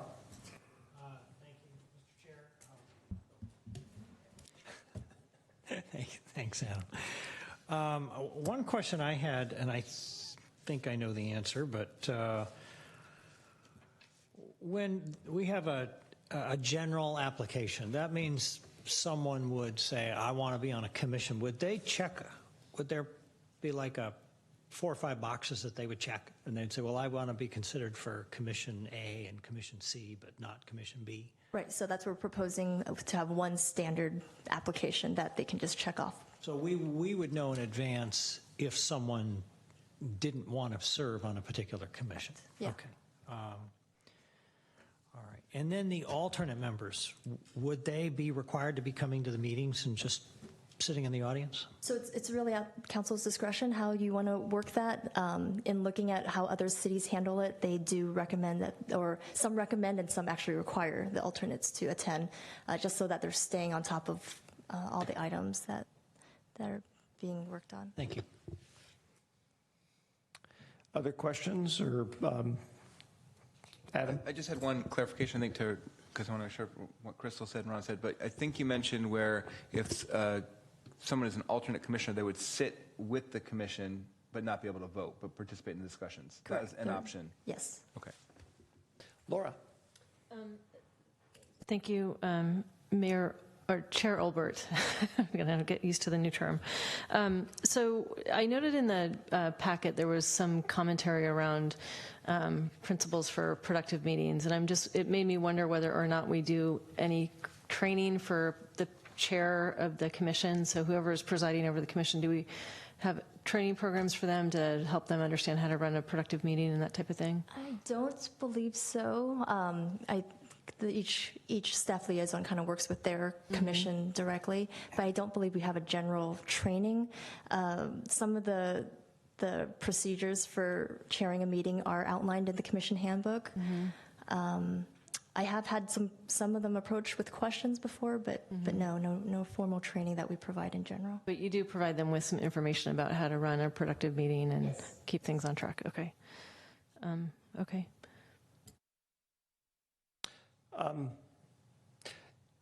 I don't have so much of a question, but perhaps we can start transitioning into the discussion phase, and we can always ask questions during that. I actually, there's a number of the proposed changes strike me as reasonable. The ones that I guess I have some either questions or concerns about, minor one is establishing a standing commission subcommittee to sort of filter the applicants. We have certainly done that in the past when we had very large pools of applicants. I'm thinking of like the Shaft Committee, where it was like 53 people or something like that. I'm always hesitant to do that just because there are 5 of us for a reason, and we all react differently to different people, and so sort of pre-filtering it keeps 3 members of the council from sort of getting firsthand look at individuals. And I'm not saying I'm opposed to doing that, it makes me a little bit nervous, so I wouldn't mind talking about that a little bit more. I have to admit that I initially liked the idea of using the alternate approach, But then I got to thinking, it's like, wow, so you're an alternate, and if the person you're an alternate for actually attends all the meetings, you have to attend the meetings and you never get to do anything. That doesn't sound like a really exciting thing to me. I don't know if there's a way that we could like appoint parallel positions and say, okay, this year you're the alternate, next year the other person's the alternate. And that way you're sort of guaranteeing that as long as you show up at the meetings, you'll be involved at some point. But that starts getting kind of complicated. So I'd be interested in people's thoughts about that. But the big thing that I wanted to bring up is in my conversations over the years, and I haven't done an in-depth study of this, with commissioners who were having concerns about serving on commissions, one of the things I kept hearing all the time was they, particularly outside of the Planning Commission, they felt like they didn't have enough opportunity to really do something. That gets expressed in different ways, but they either felt like they only ever got to talk about stuff that we specifically asked them to talk about or staff asked them to talk about, so they didn't get to do any sort of idea generation and blue skying and coming up with things to consider. And so maybe part of the reason we're having difficulty getting commissioners to go to all of the commission meetings is it's just not a particularly rich experience. And maybe we ought to think about specifically allotting some portion of their time to say, yeah, I mean, if you're on the Parks and Rec Commission and several of you feel strongly, you know, just like we set agendas for ourselves, several of you feel strongly about a topic that falls within that rubric, even if staff or the council hasn't asked you to look at it, feel free to spend a certain amount of commission time on that. Now they wouldn't have decision-making authority, but they might come up with ideas that we might look at and go, wow, that's an interesting idea, let's think about that. So that's just some thoughts. Ron.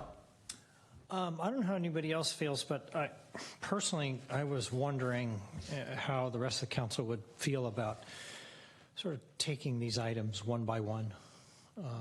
You may have random thoughts about lots of stuff, but I might have specific thoughts on each item. You know, I mean, the recruitment process, I get that, but the attendance policy, I'd just like to hear some opinions on that, offer some.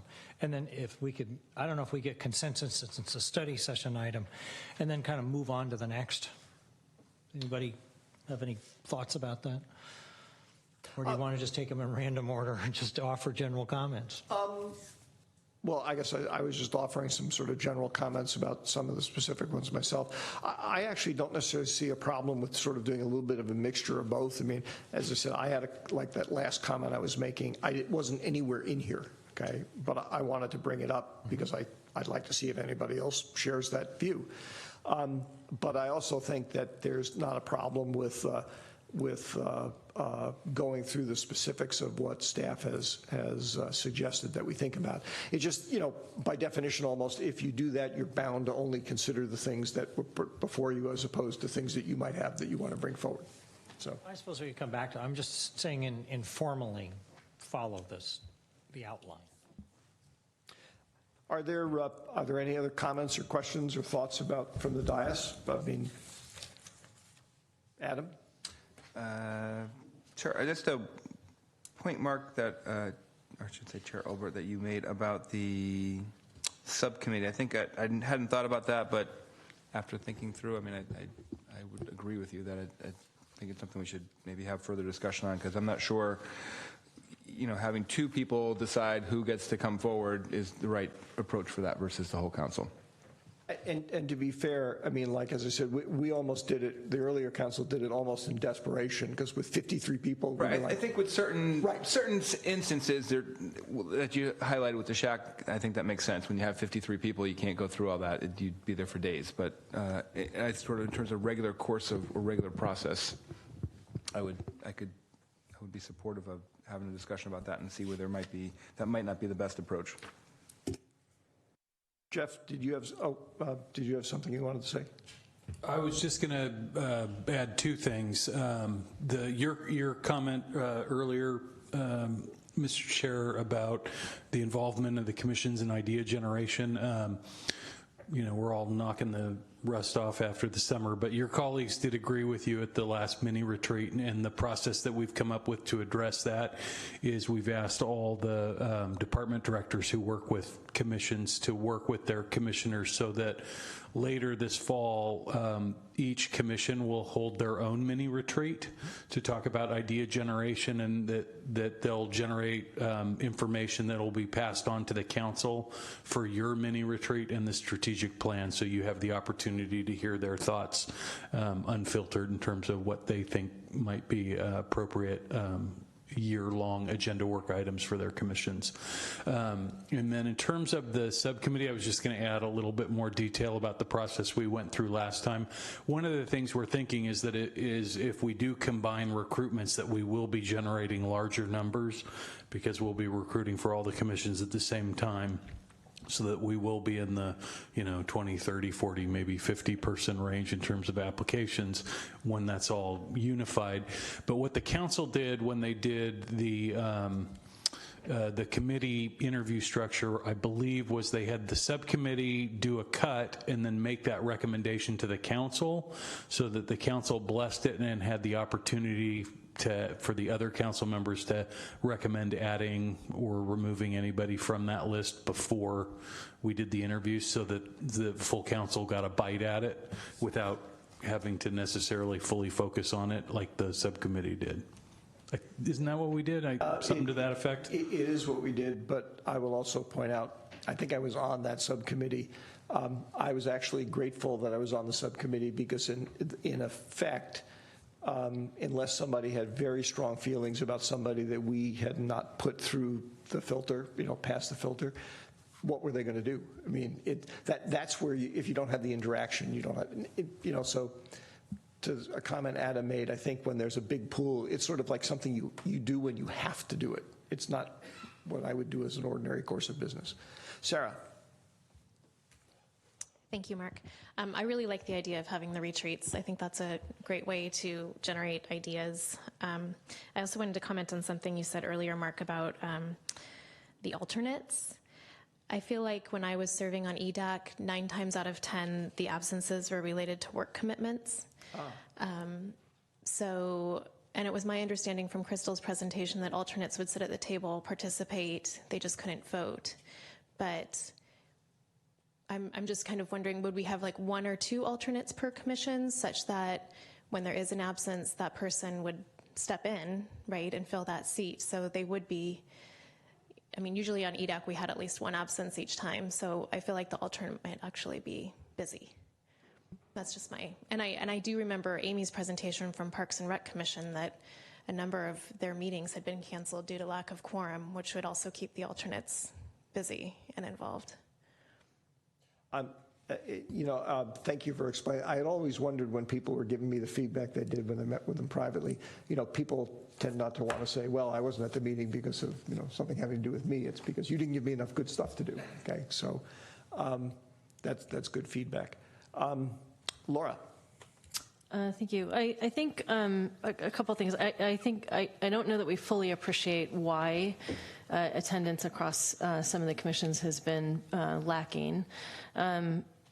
So in absence of that information, the specificity around that, I would suggest that I think that, again, as been already shared, that if the groups have something really meaningful to work on, and I feel like what's outlined in the staff report will give them that, right? So they have an opportunity to review the work on a quarterly basis up against the strategic goals of council sets. A report out, to council, I think will give them, something to work towards. When it comes to the alternates, the way that it works on the boards that we sit on is that if you're representing the city or the alternate, you always get the agenda packet, but you don't have to go to the meeting. I think it's a lot to ask somebody to expect them to go to every meeting and not sit there. So if there could be some flex around that and they model kind of what we're responsible for out in the larger community, that could be one way to handle that aspect of it.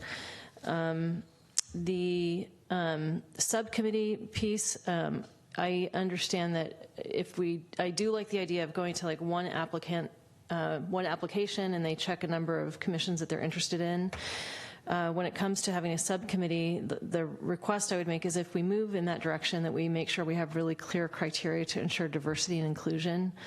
I think our community is very diverse, and I would just, again, like us to make sure that obviously the commissioners have the skill set that we're looking for, but that we also really strive towards ensuring that the seats are filled with a broad and diverse set of experiences and those types of things.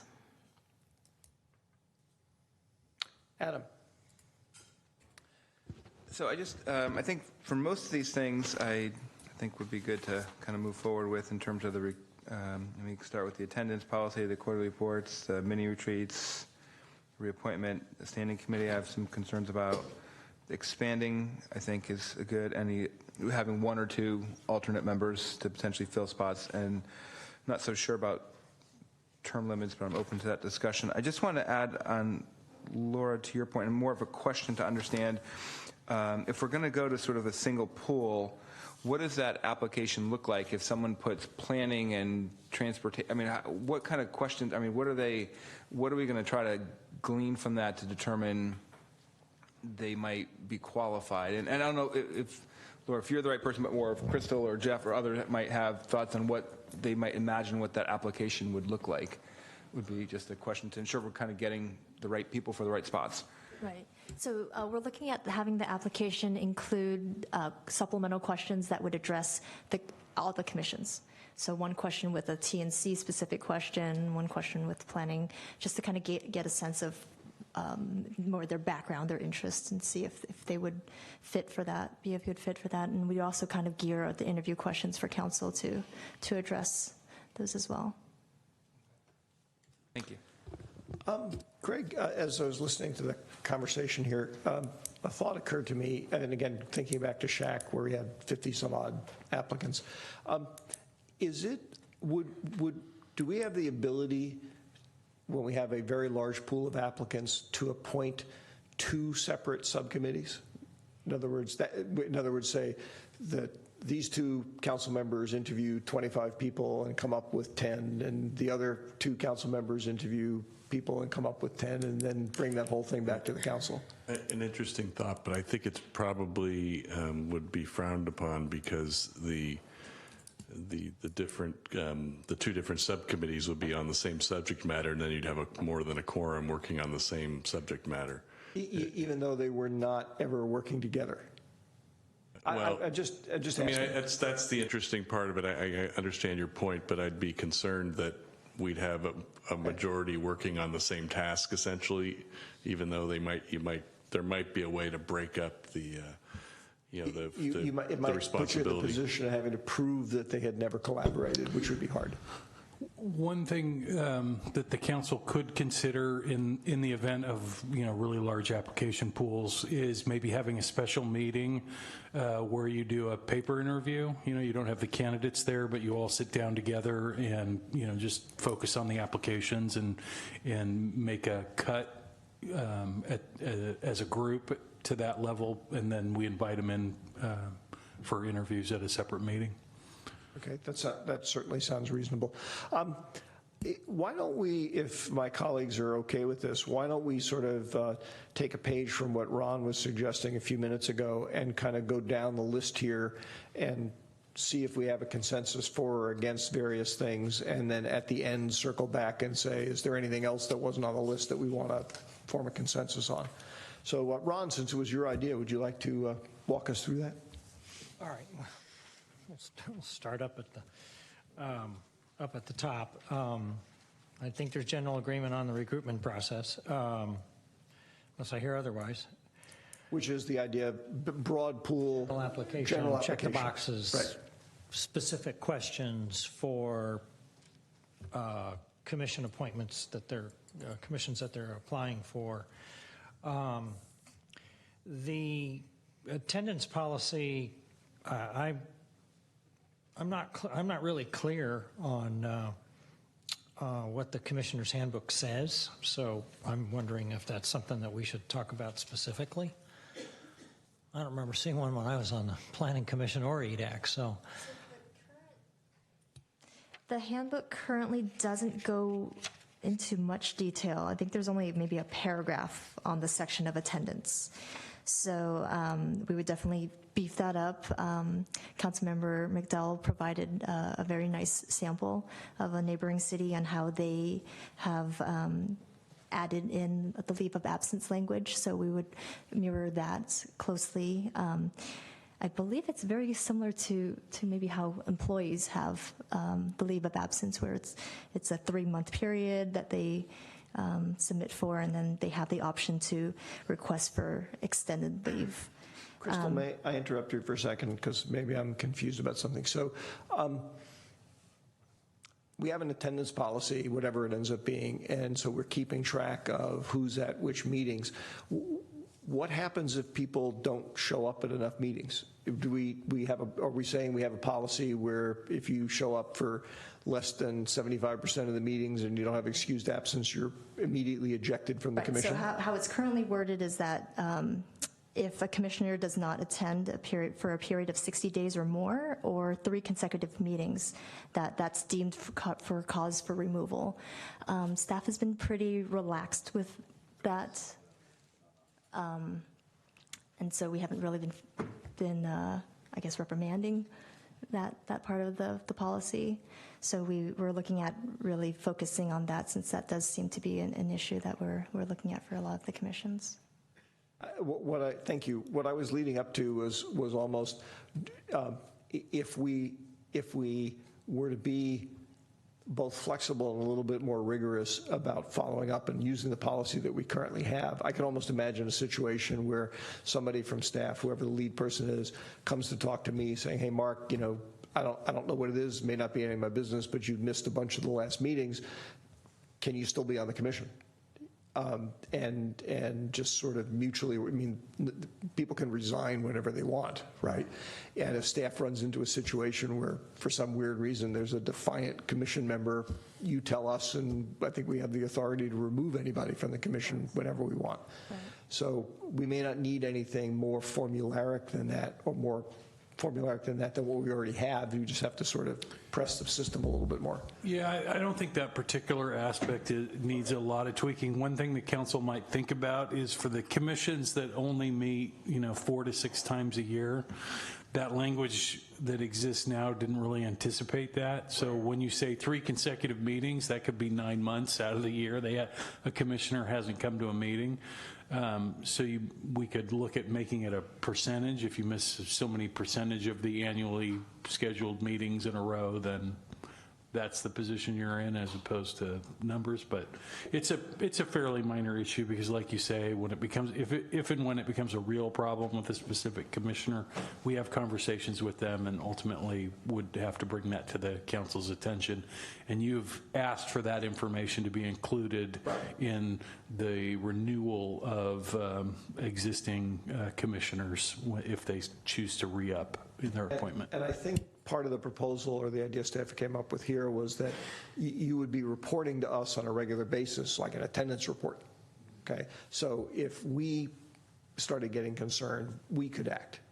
Right. Sarah. Thank you, Chair. I just wanted to add a little bit of color to the attendance policy of where I'm coming from, and that is with parental leave and family leave. And I appreciate Crystal and Jeff being receptive to updating the attendance policy in that regard.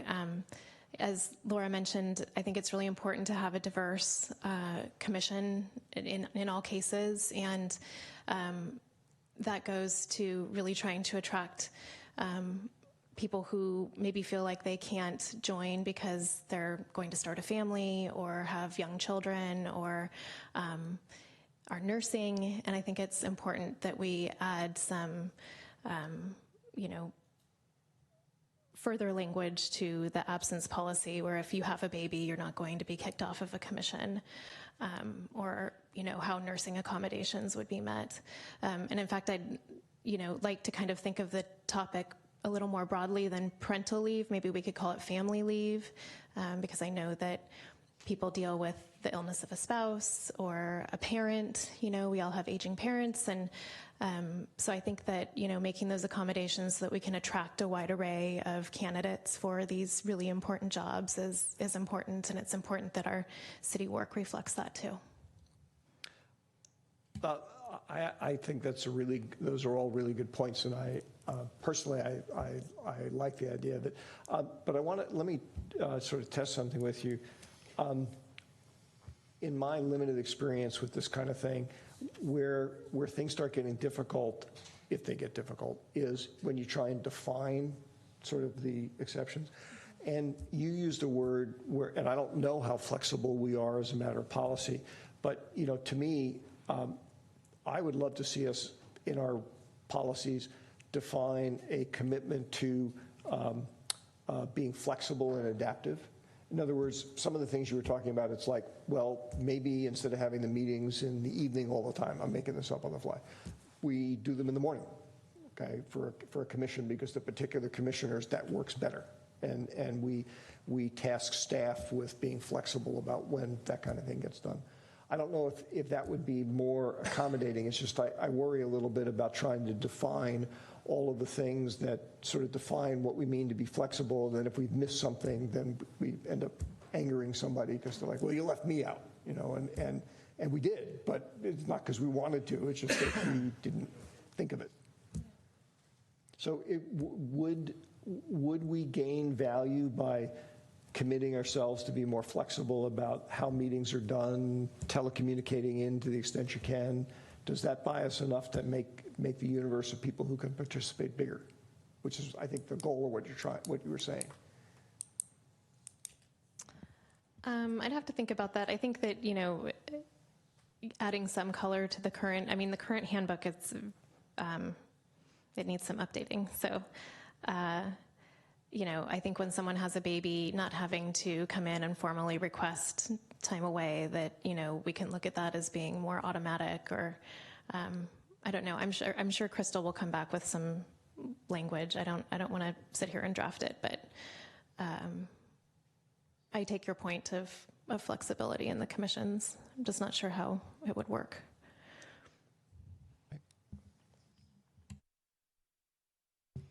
Could I add something to that? Sure. I just want to support the idea, I think what Sarah's trying to get at, and I think it's similar to what I'm talking about with diversity and inclusion, is that the way we set up our workplaces and ask people, you know, how we ask them to work can have a direct impact on whether or not they feel like it's a place that they would be welcome. So I think the spirit of this is just to ensure that we are being inclusive in our approach, right? And the requirements for the seat are such that, you know, our community is, I mean, we have the demographics. We have that report that you shared with us a few months ago. We have a broad range of, you know, very young people to, you know, sunrise to sunset.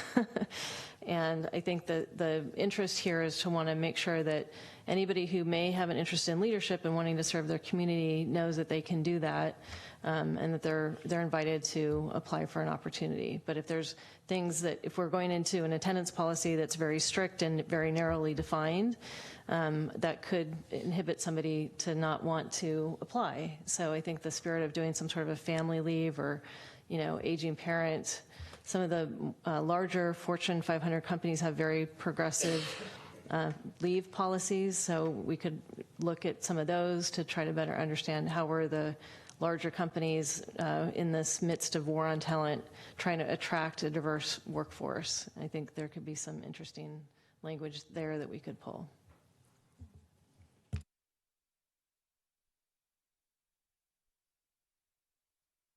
No, I would agree with the other two members.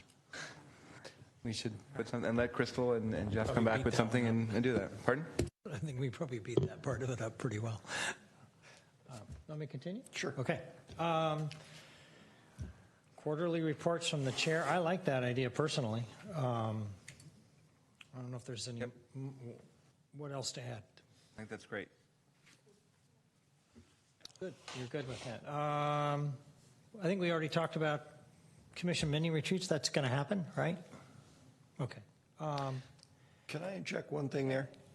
And I may be out in left field on this. When I heard Jeff just remind us about how that was going to work, I still have this feeling that the experience of being a commissioner would be a little bit richer if there was a way to ensure that they felt that they were not just being reactive to plans and stuff that we came up with, staff comes up with. In other words, that it's not just looking against, for example, it's not just looking against the city's strategic plan, but perhaps to some extent having the flexibility to suggest, hey, the next time you're thinking of updating the strategic plan, why don't you think about including this? I don't feel like any of us necessarily knows every single thing that should be considered. I understand not wanting to have it dissolve into, 5 commissions, each with 5 people going in 25 different directions, but somehow providing a little bit more flexibility for grassroots stuff would be attractive to me. I don't know how anybody else feels about that. Sorry, I thought that was the point of the fall retreat, so that whatever ideas bubble up from that would come to us in the winter for our strategic retreat. Yeah, and I guess it could be. Maybe I misunderstood. I thought the way I heard Jeff describe it, it was them having mini retreats within the context of the framework that we had established for them and giving us feedback on it, which Yeah.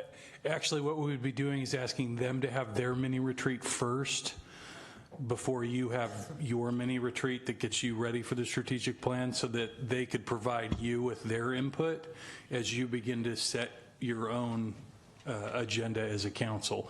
So it's the opposite. It's them coming first with their ideas to you before you create a strategic plan. Okay, and so to give you an example, I think we all got the email from the gentleman who is newly appointed to the Parks and Rec Commission, who had a whole laundry list of ideas, which personally, many of which I thought looked pretty cool.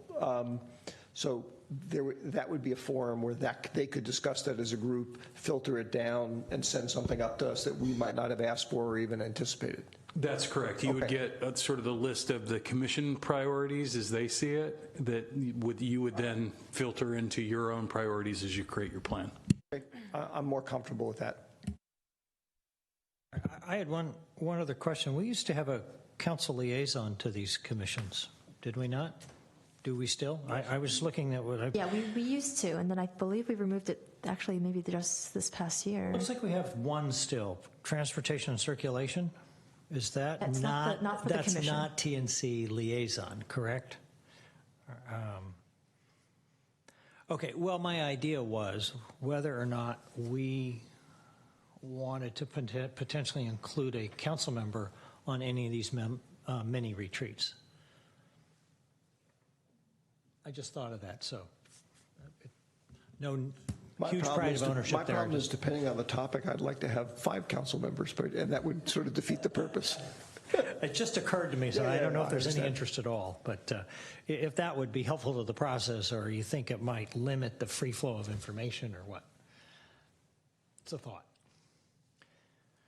All right. I don't think anybody has any more thoughts on that, so I think that's telling me what I want to hear. Reappointment process. Council provided with an attendance report for each commissioner or board member when consider. All right, so currently they're just put on consent, right? Unless we say anything, they're going to get reappointed, and a current commission member doesn't need to reapply for his commission. Right. All right. Do we like that? I want to keep that? I hadn't thought of it before, but I suppose, one could make the argument that automatically reappointing commissioners doesn't necessarily increase the possibility for engagement by a broader segment of the public. On the other hand, if you get appointed to a commission and you don't know, you know that at most you may only be there 3 years as opposed to 6, that might reduce your interest in serving on the commission. I don't know. But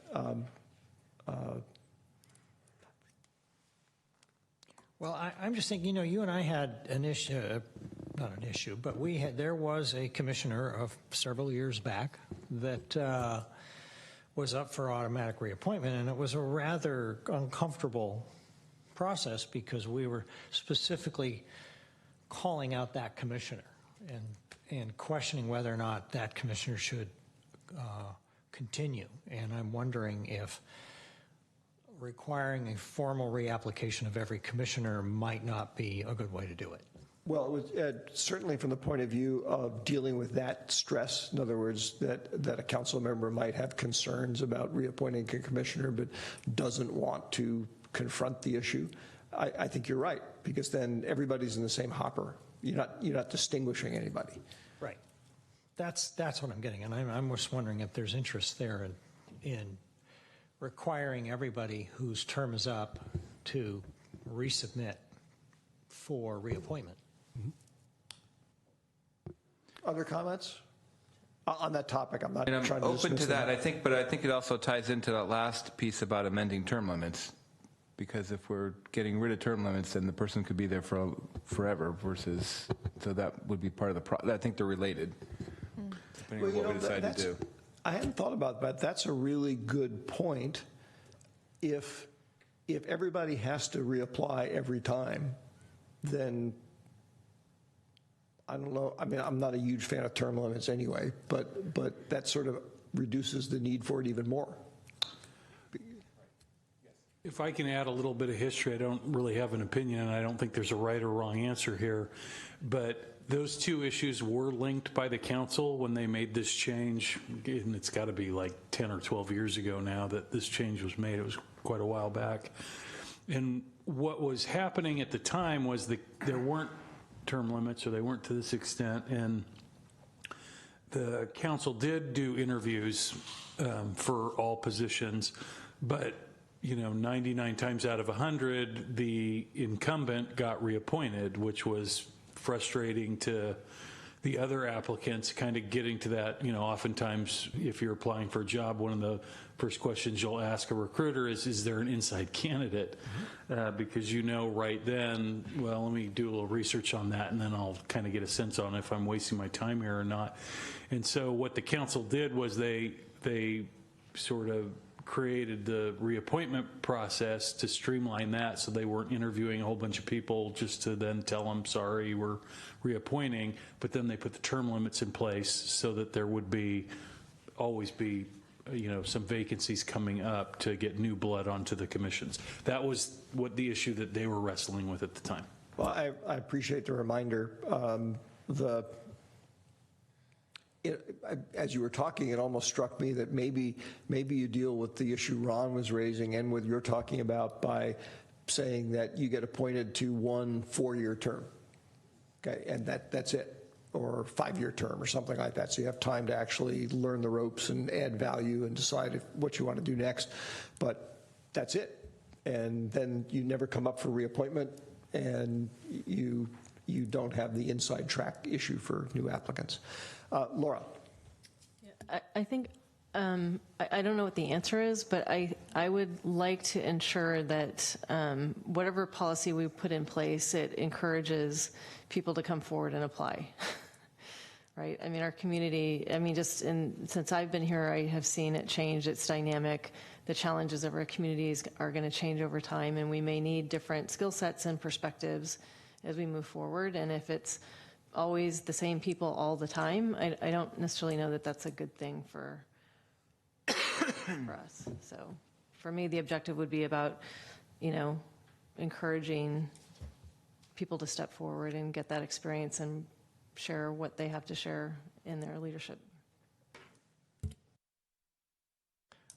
Well, just thinking from past experience, it used to be a longer appointment period. Well, it was 3 years, and you could be appointed up to 3 times. Now it's a 2-year, or it's a 2-term limit. So what I was thinking about when we were talking about re-interviewing people is that we would couple it with potentially amending the term limits so that you would serve up to 3 terms. That gives somebody 9 years. I remember on the Planning Commission, I was grateful to have people who had been on 5, 6, 7 years because they had seen a lot of issues, and that institutional knowledge or that history that they had was helpful to the rest of us. And I believe you do, just like on the council, we grow and experience, although it's not a lifetime appointment, although someone could argue we don't have any term limits. So, and I completely get the irony of that. But I think that it would make sense for us to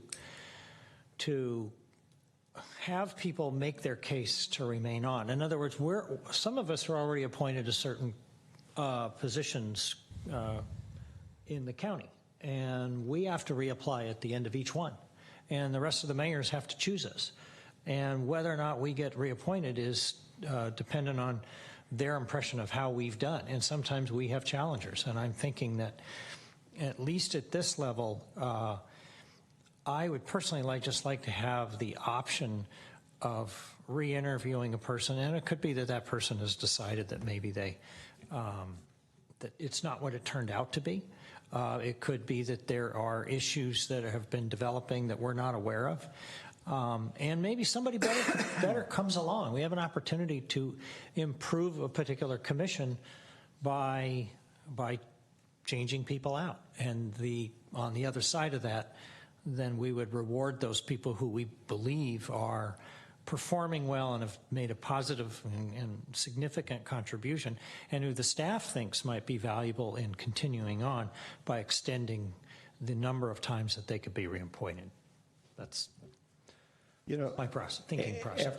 After listening, this is a very interesting discussion. I guess at the end of the day, for me, I think I'm okay with the approach we currently use, because it is kind of an unusual situation not to reappoint somebody. That gets into the sort of longer term thing.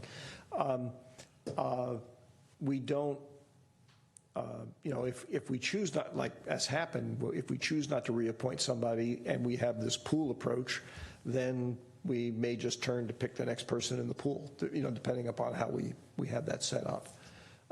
So there may not be an impact in terms of additional interviewing. So I think I'd be fine just leaving that element of it the way we have it. I would too. I think, because I think it also, I don't really want to get into sort of amending the term limits after talking about this, because I think we've heard about wanting to get more people in and expand sort of the pool. So I think if we were to look at expanding that number of limits on top of the number of terms, we're sort of eliminating the pool as well. So I think I like to just keep it like it is for now. And we still have the ability to not reappoint someone. Right. So, right? And I don't know we'd ever do it, but to some of the, and I'm not suggesting Laura was saying we should do it for this reason, but if something happened and we felt like we needed, the person that was up for reappointment had done a decent job, but we needed a different skill set, we can not reappoint somebody for that reason too. I mean, there's a lot of flexibility built into it. I like the 2 terms. I take your points though, Ron, but I do want to take the attendance record into account. I think that's a good option to add. I'm ready to move on. Okay. The next one was expand the number of members on all commissions. Do I do the standing subcommittee? Did I You missed that skip one. You missed that. Oh, a commission subcommittee. Didn't we already? Well, I think we talked about it a lot, and I think the general sense was we wouldn't adopt that as a standing thing, but we'd do it if we had to because of the, all right, so the size of the pool. Are you saying it's a standing committee but doesn't necessarily meet unless there's an issue? Actually, it's not a standing committee. It's an ad hoc committee that we appoint if all right, circumstances and I apologize. require.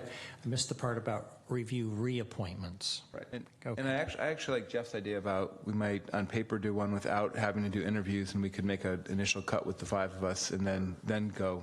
I think that works as well. I like that too. I mean, that's actually very common in companies. You don't, your first screening level is not with a person. Through the chair, just to clarify that one. So one of the recommendations was also to have the commission or the subcommittee review the reappointments and to make recommendations to the council. So I'm wondering if that's something that you're interested in. Personally, I don't feel the need to do that. Okay. I agree. Okay. Not reappointing somebody is sort of, as you pointed out, a rather unusual thing, and it should sort of probably remain so. I mean, I know in the case that you were alluding to, I actually met with the two individuals ahead of time that I was not going to support for reappointment because I don't like surprising people. That's understood. All right. Expanding the number of members on commissions, except for Planning Commission.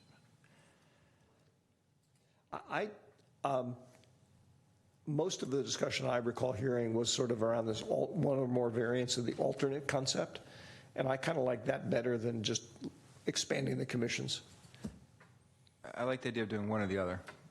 So if we have the alternate, so we deal with the attendance issue or the lack of quorum sometimes, then I'm okay with that. Just to clarify, does the alternate member have voting power? No. Does not. They would not have voting power unless there was a regular member that was absent or. That's what I meant. If a regular member is absent, does the alternate member have voting power? Yes. Yeah, I like Laura's comment that we ought to model this against what we all do on these other commissions. Yes, I agree. Yes. Right. All right. So we're saying we'd sort of have one alternate member per commission. I think that's probably the default. Right. I would look to staff if there's some commission that for some reason we need two alternates. I'm not saying, well, we can't do that, but. Yeah, I think, this stems from the goal of trying to make sure we're having quorums so that the meeting and the work can progress. And so with one alternate on the commissions, that would mean that you could, potentially have three of the regular members absent and the alternate come in and you'd have three and make your quorum and be able to have your meeting. That's a good point. Right. So that's, it seems like two would, probably that second person probably would really rarely get, if ever tapped to go on it. The one commission that I probably want to talk a little bit more with staff about before we come back with the final recommendations next time for you will be the Planning Commission, just because I'm not quite sure what we'd be asking somebody to do in that role. I mean, just because some of those items go multiple meetings in a row before they get through one project, I'm just not sure how it might work for that person to be able to really be effective in terms of their decision making in that particular role, as opposed to the others where they tend to be self-contained meetings. So Jeff, I think the Planning Commission, though, has not had some of the same attendance issues as some of the other commissions. Is that correct? That's correct. They're very rare on the Planning Commission. So maybe we make an exception in that particular case. Well, we can provide you a couple of different options for next time when you hash that out. Just ask one point of clarification on that. So were we talking about the alternate to attend only if there's a need for a quorum or if there's an absence? Or both?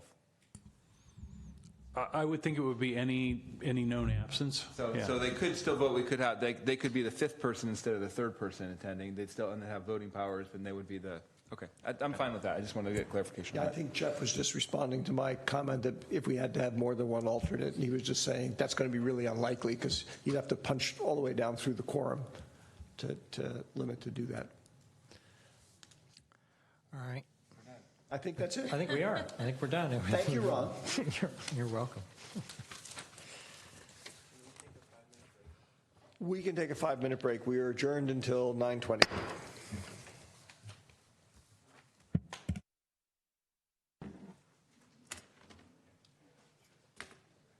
Adam, I was supposed to do that automatically.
Fiscal year 2018-19, FY 18-19, fire inspection report in compliance with California Health and Safety Code section 13146.4. Good evening, Chief. Good evening, Mr. Chair, members of the council, Stan Maupin, your fire chief, and that's a lot of numbers to have to keep track of the Health and Safety Code.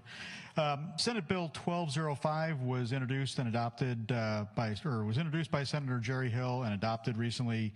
That added section 13146.4 to the Health and Safety Code, requiring that the fire chief report on annual fire inspections and specifically to the state mandated fire inspections. This is a result of several news articles that came out post Ghost Ship Warehouse fire, where several fire departments were found to have less than stellar inspection records, and Redwood City Fire Department was one of those agencies that had a difficult inspection record, and I'll go over that in a moment. What the SB 1205 requires is the annual reporting of all our inspection results for state mandated inspections. Mandated inspections include multifamily residentials, apartment buildings, educational facilities, both public and private, hotels, motels, institutional jails, and high-rise buildings. And one clarification on high-rise buildings, though, is that the state is required to inspect high-rises, but the fire department can do it. If they don't do it, then the state will charge the fire department for doing those inspections. This last year, and we run the inspection cycle on the fiscal year calendar based on the fees that we collect for inspections, so we kept it in line with the budget. Previous to that, we found some confusion in our fee collection and making sure that the budget was accounted for appropriately. I'm happy to report that for 18-19, we have completed 100% of our state mandated inspections. Over the last couple of years, when I became fire chief, one of my major goals was to improve the Fire Prevention Bureau. Along with Deputy Chief Pucci and myself, we've done a lot of aggressive work with expanding staff and expanding capacity for performing the inspections. We are about 3 to 4 months away from adopting a new record management system, which will be much more robust and allow us to be much more efficient in our recording of inspections and the ability for follow-up. One final note is that the Health and Safety Code requires us only to do an initial inspection on a building. It does not require us to follow up on violations. But we have a very successful violation correction rate in the upper 80s to 100% on the major mandated inspections. So what that means is basically we were able to get compliance to 83% for apartment buildings, 100% for all the educational facilities, and 88.9% for hotels and motels. That means every violation was either the building's passed or every violation was cleared and corrected. And those that were not finished, we will continue to inspect until they are cleared and finished. July 1st of this year, we recycled our inspections and started back again. Our recommendation is that the council adopt the resolution in compliance with 13146.4. And I'm available for any questions. Thank you, Chief. Questions for the Chief? Laura. Thank you. That's impressive to do all those inspections. What were some of those that didn't pass? What were some of the violations that were noted, and was there anything of concerning magnitude or? I don't have any of that, or I don't have that information with me right now, but there was nothing that rose to a level of concern for us. We would be very aware of that, but they tend to be general violations, whether it's doors propped open, extinguishers not being serviced, maybe some issues with trash chutes. Those types of things are pretty typical of the multi-residential facilities, but there was nothing that was out of all these that had violations. There was nothing that rose to the level of concern that we saw a pattern. Other questions? I had one, Chief, which sort of follows along with what I think Laura was asking, but maybe I didn't understand something. So when I looked at the table of the results, are there open issues involving multifamily apartment buildings, whatever, condos that potentially pose risks, or what?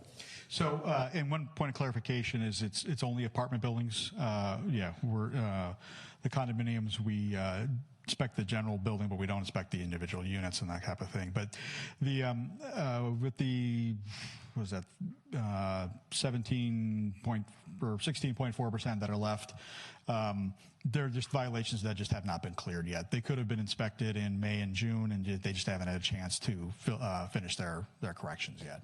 But the intent is that we will get those, I mean... Yes, yeah. Okay. We follow up to 100% completion, okay. Yes. Right, that's the part that I didn't quite understand, because, I mean, unfortunately, there has been some history, not necessarily here, but of where there were issues there that caused loss of life later, which I would like to avoid. Sarah. Thank you. I just wanted to follow up on Mark's question. Are there fines on the owners of the buildings when they don't comply or take too long to fix these issues? We have the fee schedule addresses the number of times we do inspections, and there's a fee for doing the inspection, and if we have to continue to go out, there'll be fees on that. Then if they don't make corrections, then we can go into a more legal approach and how we do deal with that. Most of the time, it's very rare that we have to do that. Generally, 3 inspections will get their attention and get the violations corrected. Thank you. Other questions or comments? If not, I'll entertain a motion. I move to adopt Resolution 2019-66. 66, a resolution of the City Council of the City of San Carlos acknowledging receipt of the fiscal year 2018-19 fire inspection report in compliance with California Health and Safety Code, Section 13146.4. Is there a second? Second. There's a motion and a second. Any further comment or discussion?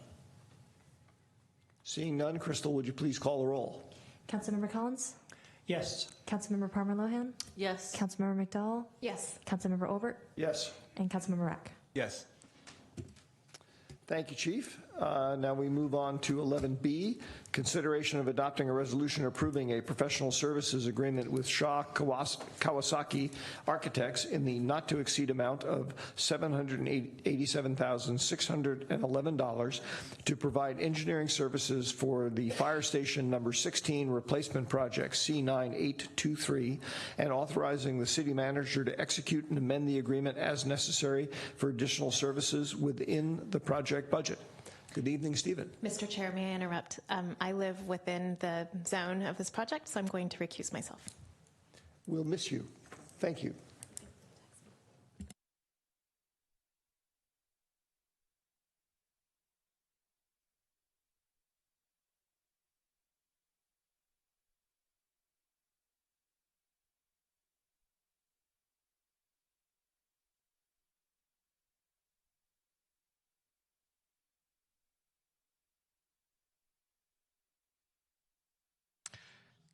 Good evening, Mr. Chair and City Council members. Stephen Machida, Public Works Director. It's really a pleasure to be here tonight.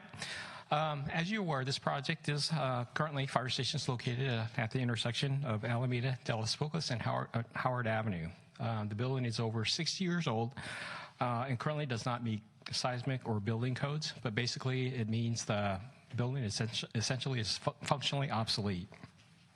So staff prepared a request for qualification, or an RFQ, so that the city could solicit qualifications from qualified consultants who are experienced in this type of work related to fire station design. The city received 5 proposals, of which Shaw Kawasaki Architects was kind of the one selected, was chosen actually to kind of proceed moving forward with this project. So based on the information that was in their RFQ, staff selected Shaw Kawasaki to provide these services. So tonight, I actually have Alan Kawasaki, who will be making a presentation to kind of give you a little bit background of some of the items that will be included in Fire Station Number 16. And he will be sharing a conceptual layout of what could be done at the current site location. So with that, I'd like to bring Alan up to make the presentation. Good evening, Alan. Welcome. Thank you, Mr. Chairman and council members. Alan Kawasaki from Shaw Kawasaki Architects. So we have the pleasure of doing quite a number of stations right now, and I think a lot of people are very interested given the events of the past few years. So the question is, like, over the next couple of years, you're going to be looking at different proposals, different schemes, and what, and then you'll be asking yourself, well, now, why did we actually decide to build this station? May seem obvious, but so what Director Machida asked me to do is just to talk to you about common things. I mean, we're probably doing for half the communities here in the Bay Area some new stations, and just why do people do this? So there are kind of 2 basic reasons, and as Director Machida said, sort of, things are outdated and maybe they don't meet the building code, but I would say that actually. And the first category is extremely important, but the code is the minimum. Code is what you have to do as a minimum. The other reasons are best practice. And so why do we need fire stations? Why do we need? So we need to do more than just the minimum, which is, I think, actually, it was interesting to hear that, particularly about sustainability, some of the presentations today. So on the side of code, there was something called the California Essential Service Act. So each of these 6 items I'm going to go through and explain a little bit further. So California Essential Service Act is now part of our code. We now have sustainability. We have some basic things that we have to do in sustainability as part of the code. Accessibility, of course, is part of that, and that a lot of it came from ADA, federal legislation that then became part of our building code. But best practices, and a lot of times things that are best practices eventually make their way into becoming code. And we're going through that process now. We're seeing a lot of, say, gender equality issues coming up. A lot of districts actually getting sued at this point. I know I'm practicing in Oakland. I do work for San Francisco. They're all getting hit and having to do more than sort of the minimum. I would not be surprised if some of these things came into the code in the next few years. And then, of course, we have a mandate. We are having fire stations that respond to our communities. So best practice, how do we do a better job of responding, and how do we do it safely, for both the firefighters and also for the community? And then there's a whole new thing that's come up, and probably more in the last 10 years, is the effects on firefighters' health. You may read about that now, right? The effects that the firefighters up in the northern counties have gone through, the effects that firefighters who responded to 911 are having right now. So those are things important, not only from a moral standpoint, but also practically from a recruitment. I mean, we need to make sure that we get best people as firefighters, and how do we address those health issues. So going back to the Essential Service Act, so 1986, the California legislation passed the Essential Service Act that then became filtered down into our building codes. And it essentially said that, hey, we can't just be building fire stations that are only as good as houses. And so everything before 86 is only built to the same standard as a house. So if your house falls down because you're built, so will your fire stations. And that's just not something that we feel is acceptable here in California. We have a particular condition, seismic condition here, and we need our stations to survive. So seismic is one major aspect of it.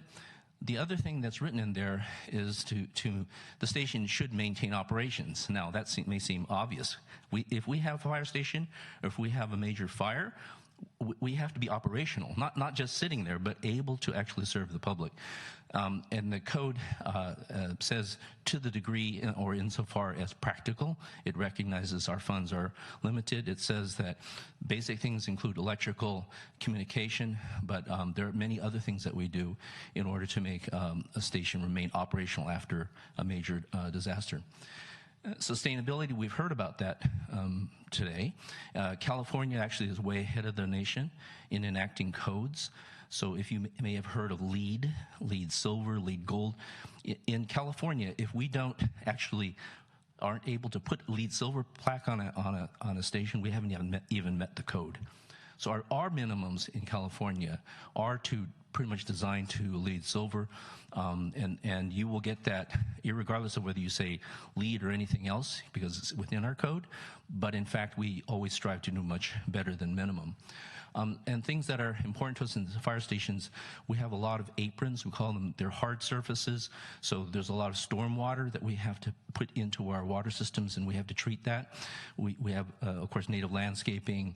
We want efficient systems. And then indoor quality, durable materials. Durable materials also reduce our costs in public sector because we don't want to keep replacing. So it does a double duty. It's sustainable, but also reduce costs.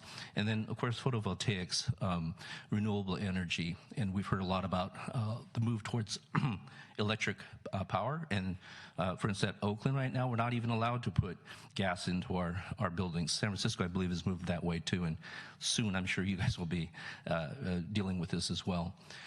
Accessibility and gender equality, accessibility tested by lawsuit through ADA, now made part of our building code here in California. Again, we're ahead of the nation in most of this. And we're often said, well, people say, well, why do we have to have that elevator in the firehouse?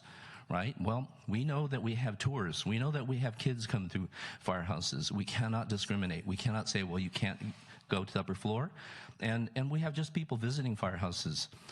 So the code and ADA says that we have to make all areas of the firehouse accessible, except for the private dorm areas, places of sleeping or the bathrooms, the private bathrooms. And then gender equality. So I think you guys have made a great first step, and you have individual rooms for each firefighter. But it's now also going beyond that. People are thinking about privacy in terms of bathrooms rather than having the bathroom across the hall. Does it make some sense to actually have private suites? Because there are some situations actually when uncomfortable situations occur, even with private bathrooms across the hallway. Response time and safety. One of the things in our RFP that we responded to, it was important to the city as much as the fire department, was something called drive-through station. So many stations are back-in stations. A drive-through, you come in through the back with your apparatus and then drive through the station. And that's safer not only for firefighters, for the public. When you're backing into a station, particularly like Alameda Las Pulgas, that has a lot of traffic, there are problems that could occur. We improved response time in terms of there are now doors that open much more quickly and safely. We minimize distances, particularly from highly occupied areas such as kitchens and the living day spaces. If you look at actually your response and reports, your time of response primarily is in the most active portion of the day. And so the dorms actually can be a little bit further away. Excuse me. So this is a sobering statistic. It used to be that we thought firefighters perish through fire. Well, it's not the case. I mean, they do, but that's not the major thing. Then we thought it was, heart attack because they get under stress. They do. They do perish from that. But this statistic, in the last 10 years, there's been a lot of research. And people in the employment, and I'm not even talking about the retired firefighters, but 70% of the deaths of firefighters in employment or active are from cancer. And, you can imagine. So what happens is when you go to an incident and you bring back, excuse me, carcinogens into the firehouse, and they get spread around. So we can mitigate some of that. So reduction of, sorry, I'm kind of like a thing in my throat, but so one of the things that we do is we zone. We look at the zoning of the firehouse. There's something called hot, transition, and cold zones. And so we make sure that, thank you, that we don't actually intermix it. So we keep the apparatus bays and the living quarters quite separate. Thank you. I'm gonna take a swig of this real quick.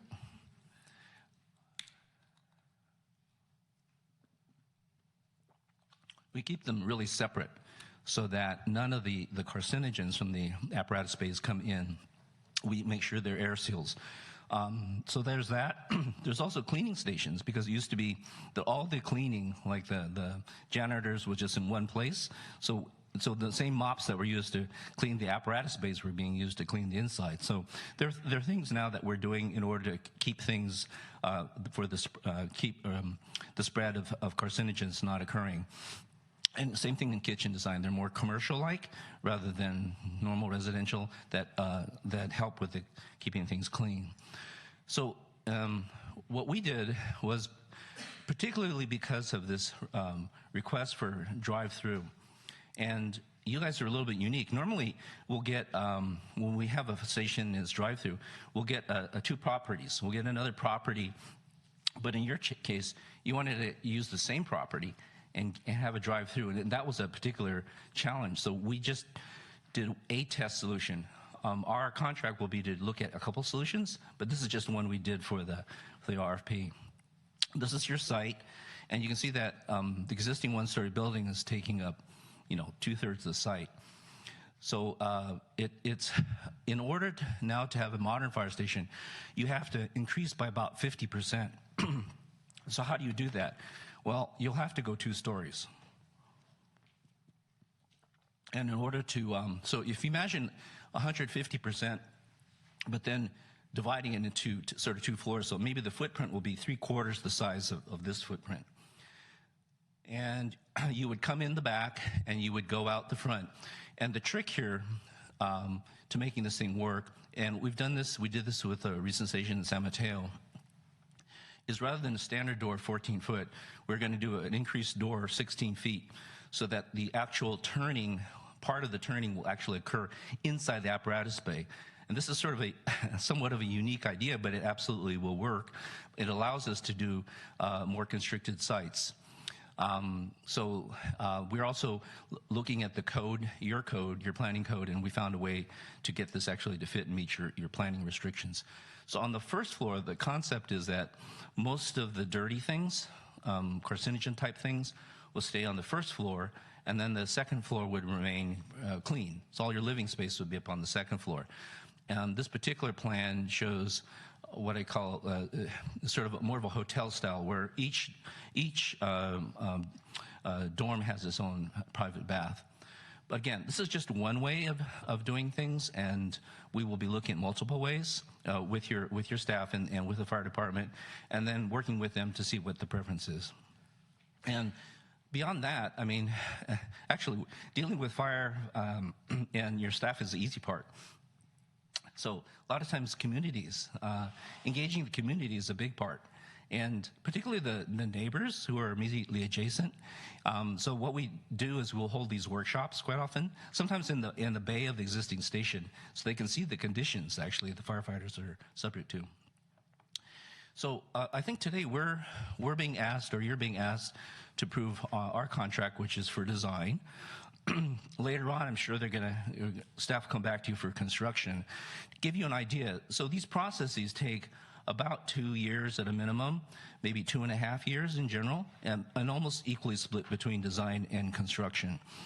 We're just kicking off, we hope, if you approve our proposal.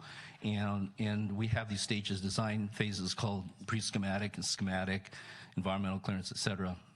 So in about a year from now, I'm sure staff will come back for approval for the construction dollars, and then depending on how Public Works directs us, we may have either directly to you or to community meetings presentations. So that's what I have. Sorry about my voice. And if you have any questions, happy to answer them. Thank you, Alan. And don't worry about your voice. Happens to the best of us. Thank you very much. Questions for Alan? Are there any members of the public who wish to address the council on this item? Don't see any. Comments or entertain a motion?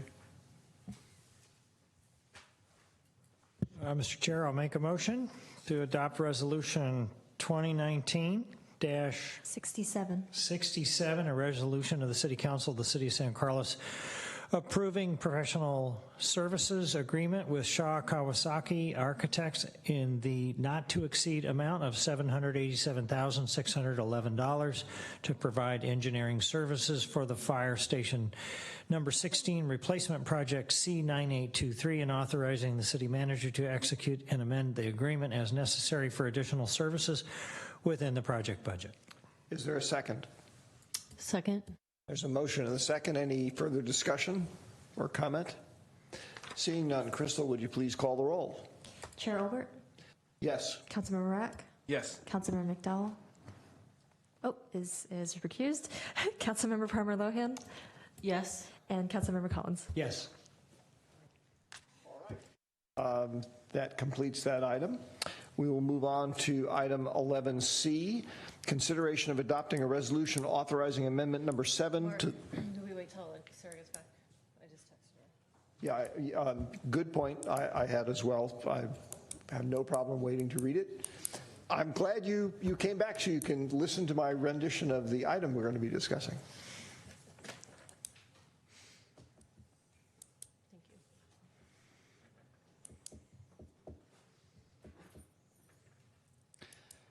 Item 11C, consideration of adopting a resolution authorizing amendment number 7 to the Law Enforcement Services Agreement with the San Mateo County Sheriff's Office for the Laurel Street Policing Pilot Program for fiscal year 2019-20. Good evening, Chief. Good evening, Mr. Chair, City Council, Chief Mark Dury. It is recommended that the City Council adopt a resolution authorizing amendment number 7 to the Law Enforcement Services Agreement with the San Mateo County Sheriff's Office for the Laurel Street Policing Pilot Program for the fiscal year 2019-2020. There are two options presented to the City Council tonight. Depending on which one the Council selects, the cost for the additional enforcement could approximately cost $250,000 to almost $300,000.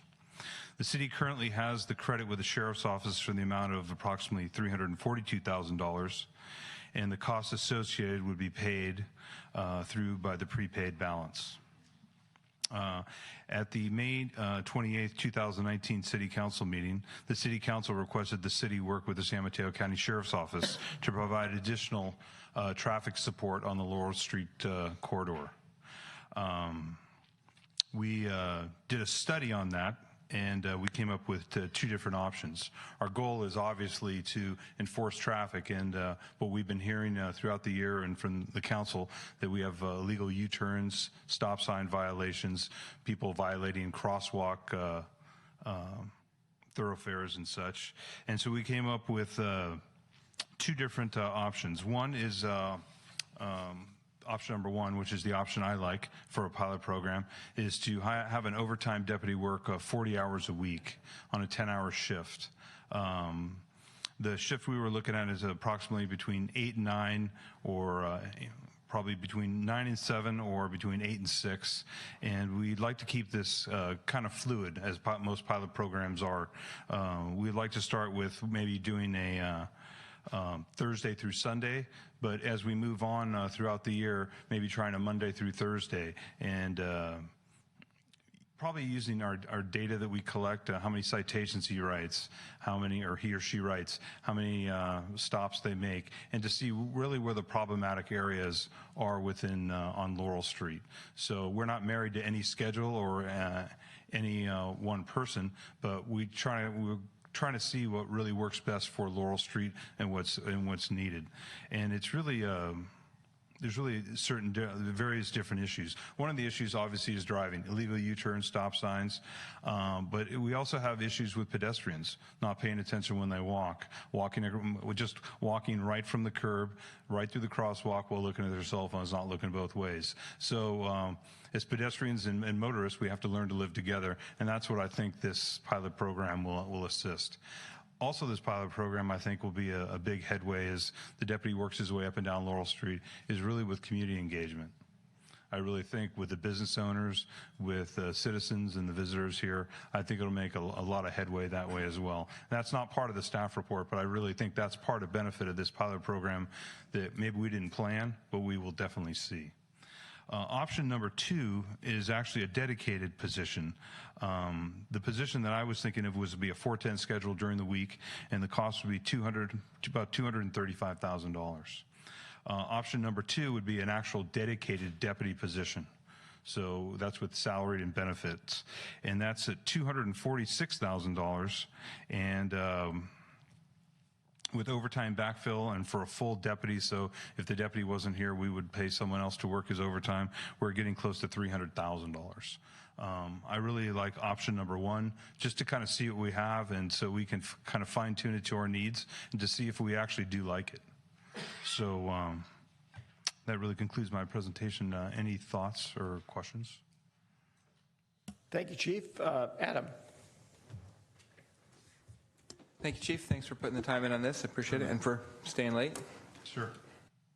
A couple questions on this, and one, I appreciate this is great, and I think hopefully we'll come down on one of these and move forward. I think it's a good step for downtown.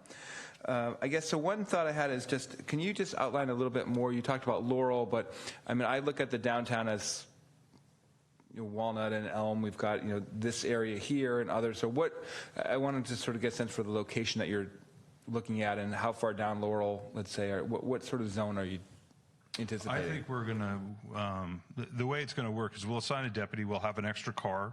That deputy will respond from here, park his car, and he'll move it down Laurel Street as he gets out, or he or she gets out and walks up and down Laurel, because the deputy needs a platform to get in a car in case there's an emergency. So he'll work parts of San Carlos Avenue, Laurel Street, Walnut, Britton. He'll work, or he or she will work all the different areas, because in 10 hours, it's not a lot of ground to cover, but it actually is a lot of ground to cover when you're walking. So it'll be segmented, and we'll develop a good pattern on how to work it. But it just won't be Laurel Street. That's what it was nicknamed to start with, so that's what we call it, because that's obviously one of the main thoroughfare we're talking about. But they'll be working all the different corridors and zones. Thank you. And then I guess obviously I'm be curious, because we're doing this pilot for the data, because I think that's going to be really important to see, make sure we can get some good data on that. So I mean, you're welcome to, I'd love to see what kind of stuff you're thinking about from a data collection. No, that'll be part of probably the update on this, to see where we're at, is the data, and we're going to do a quick study to see, you know, the various accidents we've had on Laurel and the different business districts, and to see 6 months down the line, has driving improved? Can we see the improvement? Do this data show that it's improved? And that's kind of my benchmark, is 6 months down the line, just to revisit this to see where we're at. Okay. Thank you. And I appreciate the flexibility on the scheduling, because I do think if we can, you know, look at what times and dates work better, I think that's important. Yeah, because if you ask me, you know, what's the best time and what's the best, I really can't give you an answer, because we really don't know. That's the flexibility part that we really look forward to. And I guess just the last sort of point, and I know I've sort of asked lots of questions and comments. You had mentioned just about the sort of, I would argue, like the sort of community policing aspect of it, of building those relationships. And you mentioned sort of you like the idea of the overtime approach. Does that make that more challenging versus having a sort of dedicated deputy who can sort of build those relationships ongoing? That would be sort of my one question and concern. Very good question, and I'm going to say no, because San Carlos, the deputies always tend to work overtime, or the deputies that work here. So they're your deputies that work in San Carlos constantly. So they're the deputies that respond to the Laurel Street calls to the schools. So they're the Chris Armaninos, the Andre Brays, all the different deputies that work here. Those are the ones that are going to sign up for this. So we don't really get a lot. We get some deputies that sign up, but usually when overtime is created here within the San Carlos Bureau, it doesn't leave the San Carlos Bureau, because the deputies like working here so much they don't let it leave. They take it themselves. So, but I will keep an eye on that to make sure that we have the same kind of faces out there, so the communities get to know them. Thank you. Certainly. Laura. Thank you, Chair Olbert. Similar, I'm interested in wanting to better understand what the metrics are for success. So if it's a pilot or a temporary solution, what would be, encouraging us to move forward with this, because it would be additional expense to the city. And then I'm also curious about seasonality in terms of the fact that I would imagine that there are certain times of year where we see people are out more downtown, summertime, springtime, when the weather's better. So it would be curious also to better understand when there's more an uptick in people making those illegal U-turns or whatnot. Well, So- that'll all be our study. We're like I said, we're going to look at the stats we have now and the accidents we have and the citations we got on Laurel Street, and a lot of it will be like public perception. But like on a rainy day where it's really stormy, where it's really not a traffic related day, then we wouldn't have it on. We wouldn't have a deputy on that day. Or during the holiday season, that's a big part. So even if the weather was bad, those are heavy traffic times. We would gauge it to what. We wouldn't do it on a Sunday morning started at 6 a.m. because that's not a heavy traffic time. So we know the peak traffic hours, but we're going to customize our schedule to see what works best for us and really what's more effective for the city. Sarah. Thank you, Mark. Thank you, Chief, for your time on this. I just had one quick question, which is whatever we approve tonight, when would this kick off? As soon as it can get allotted into the budget and I can start assigning it out, and the way we do it, we do special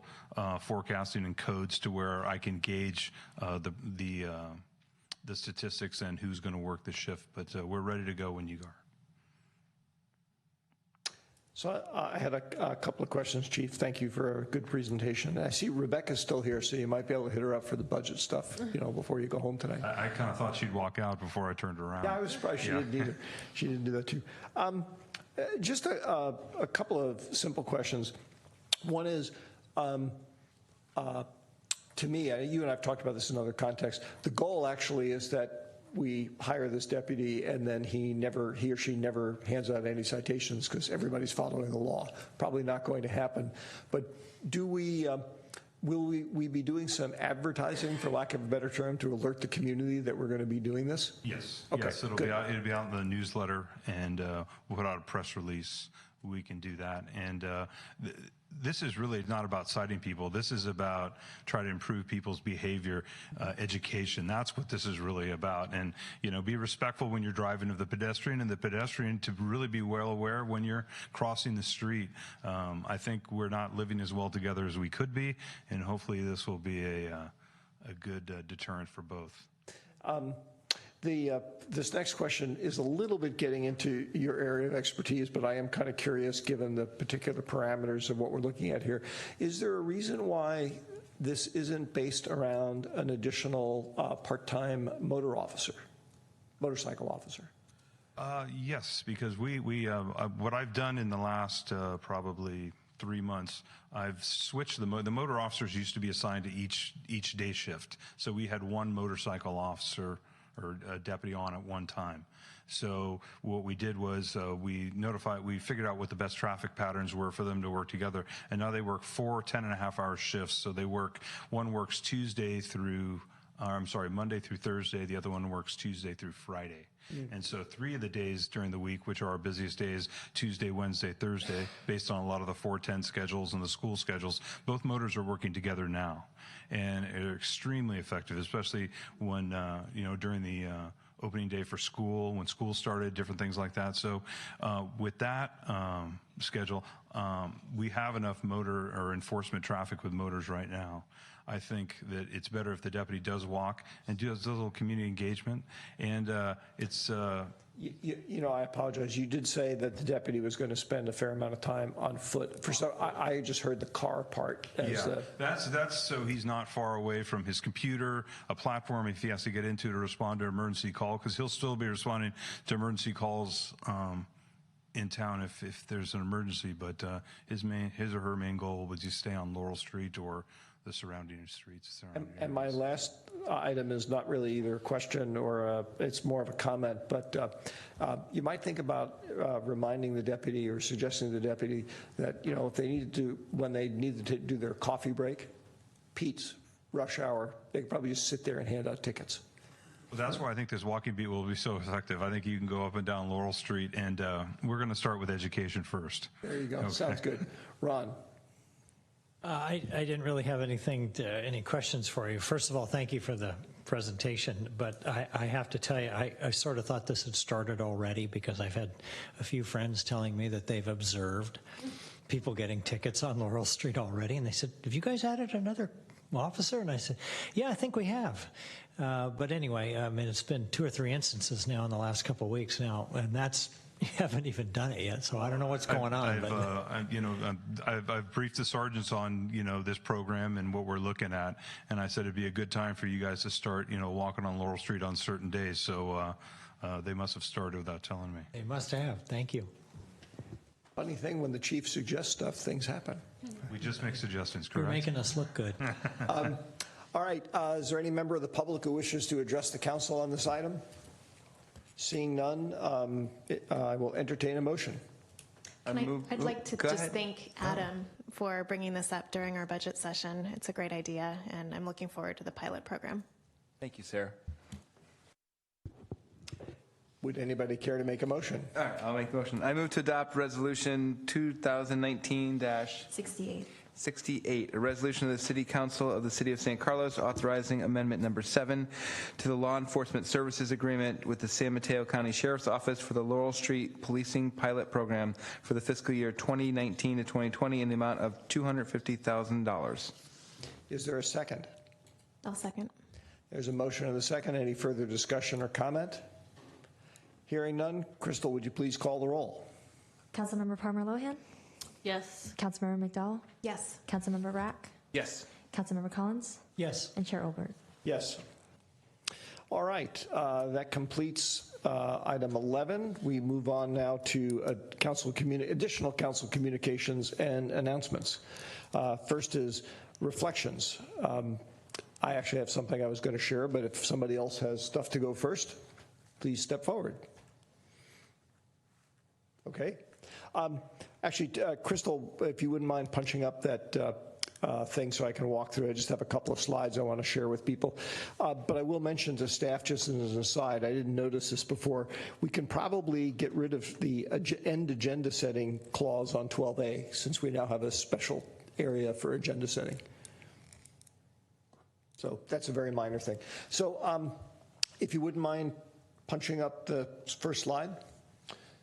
Thanks. I wanted to share with my colleagues and frankly with the public something that I've learned over the last few weeks that, as you'll see on the second slide, raises some concerns for me.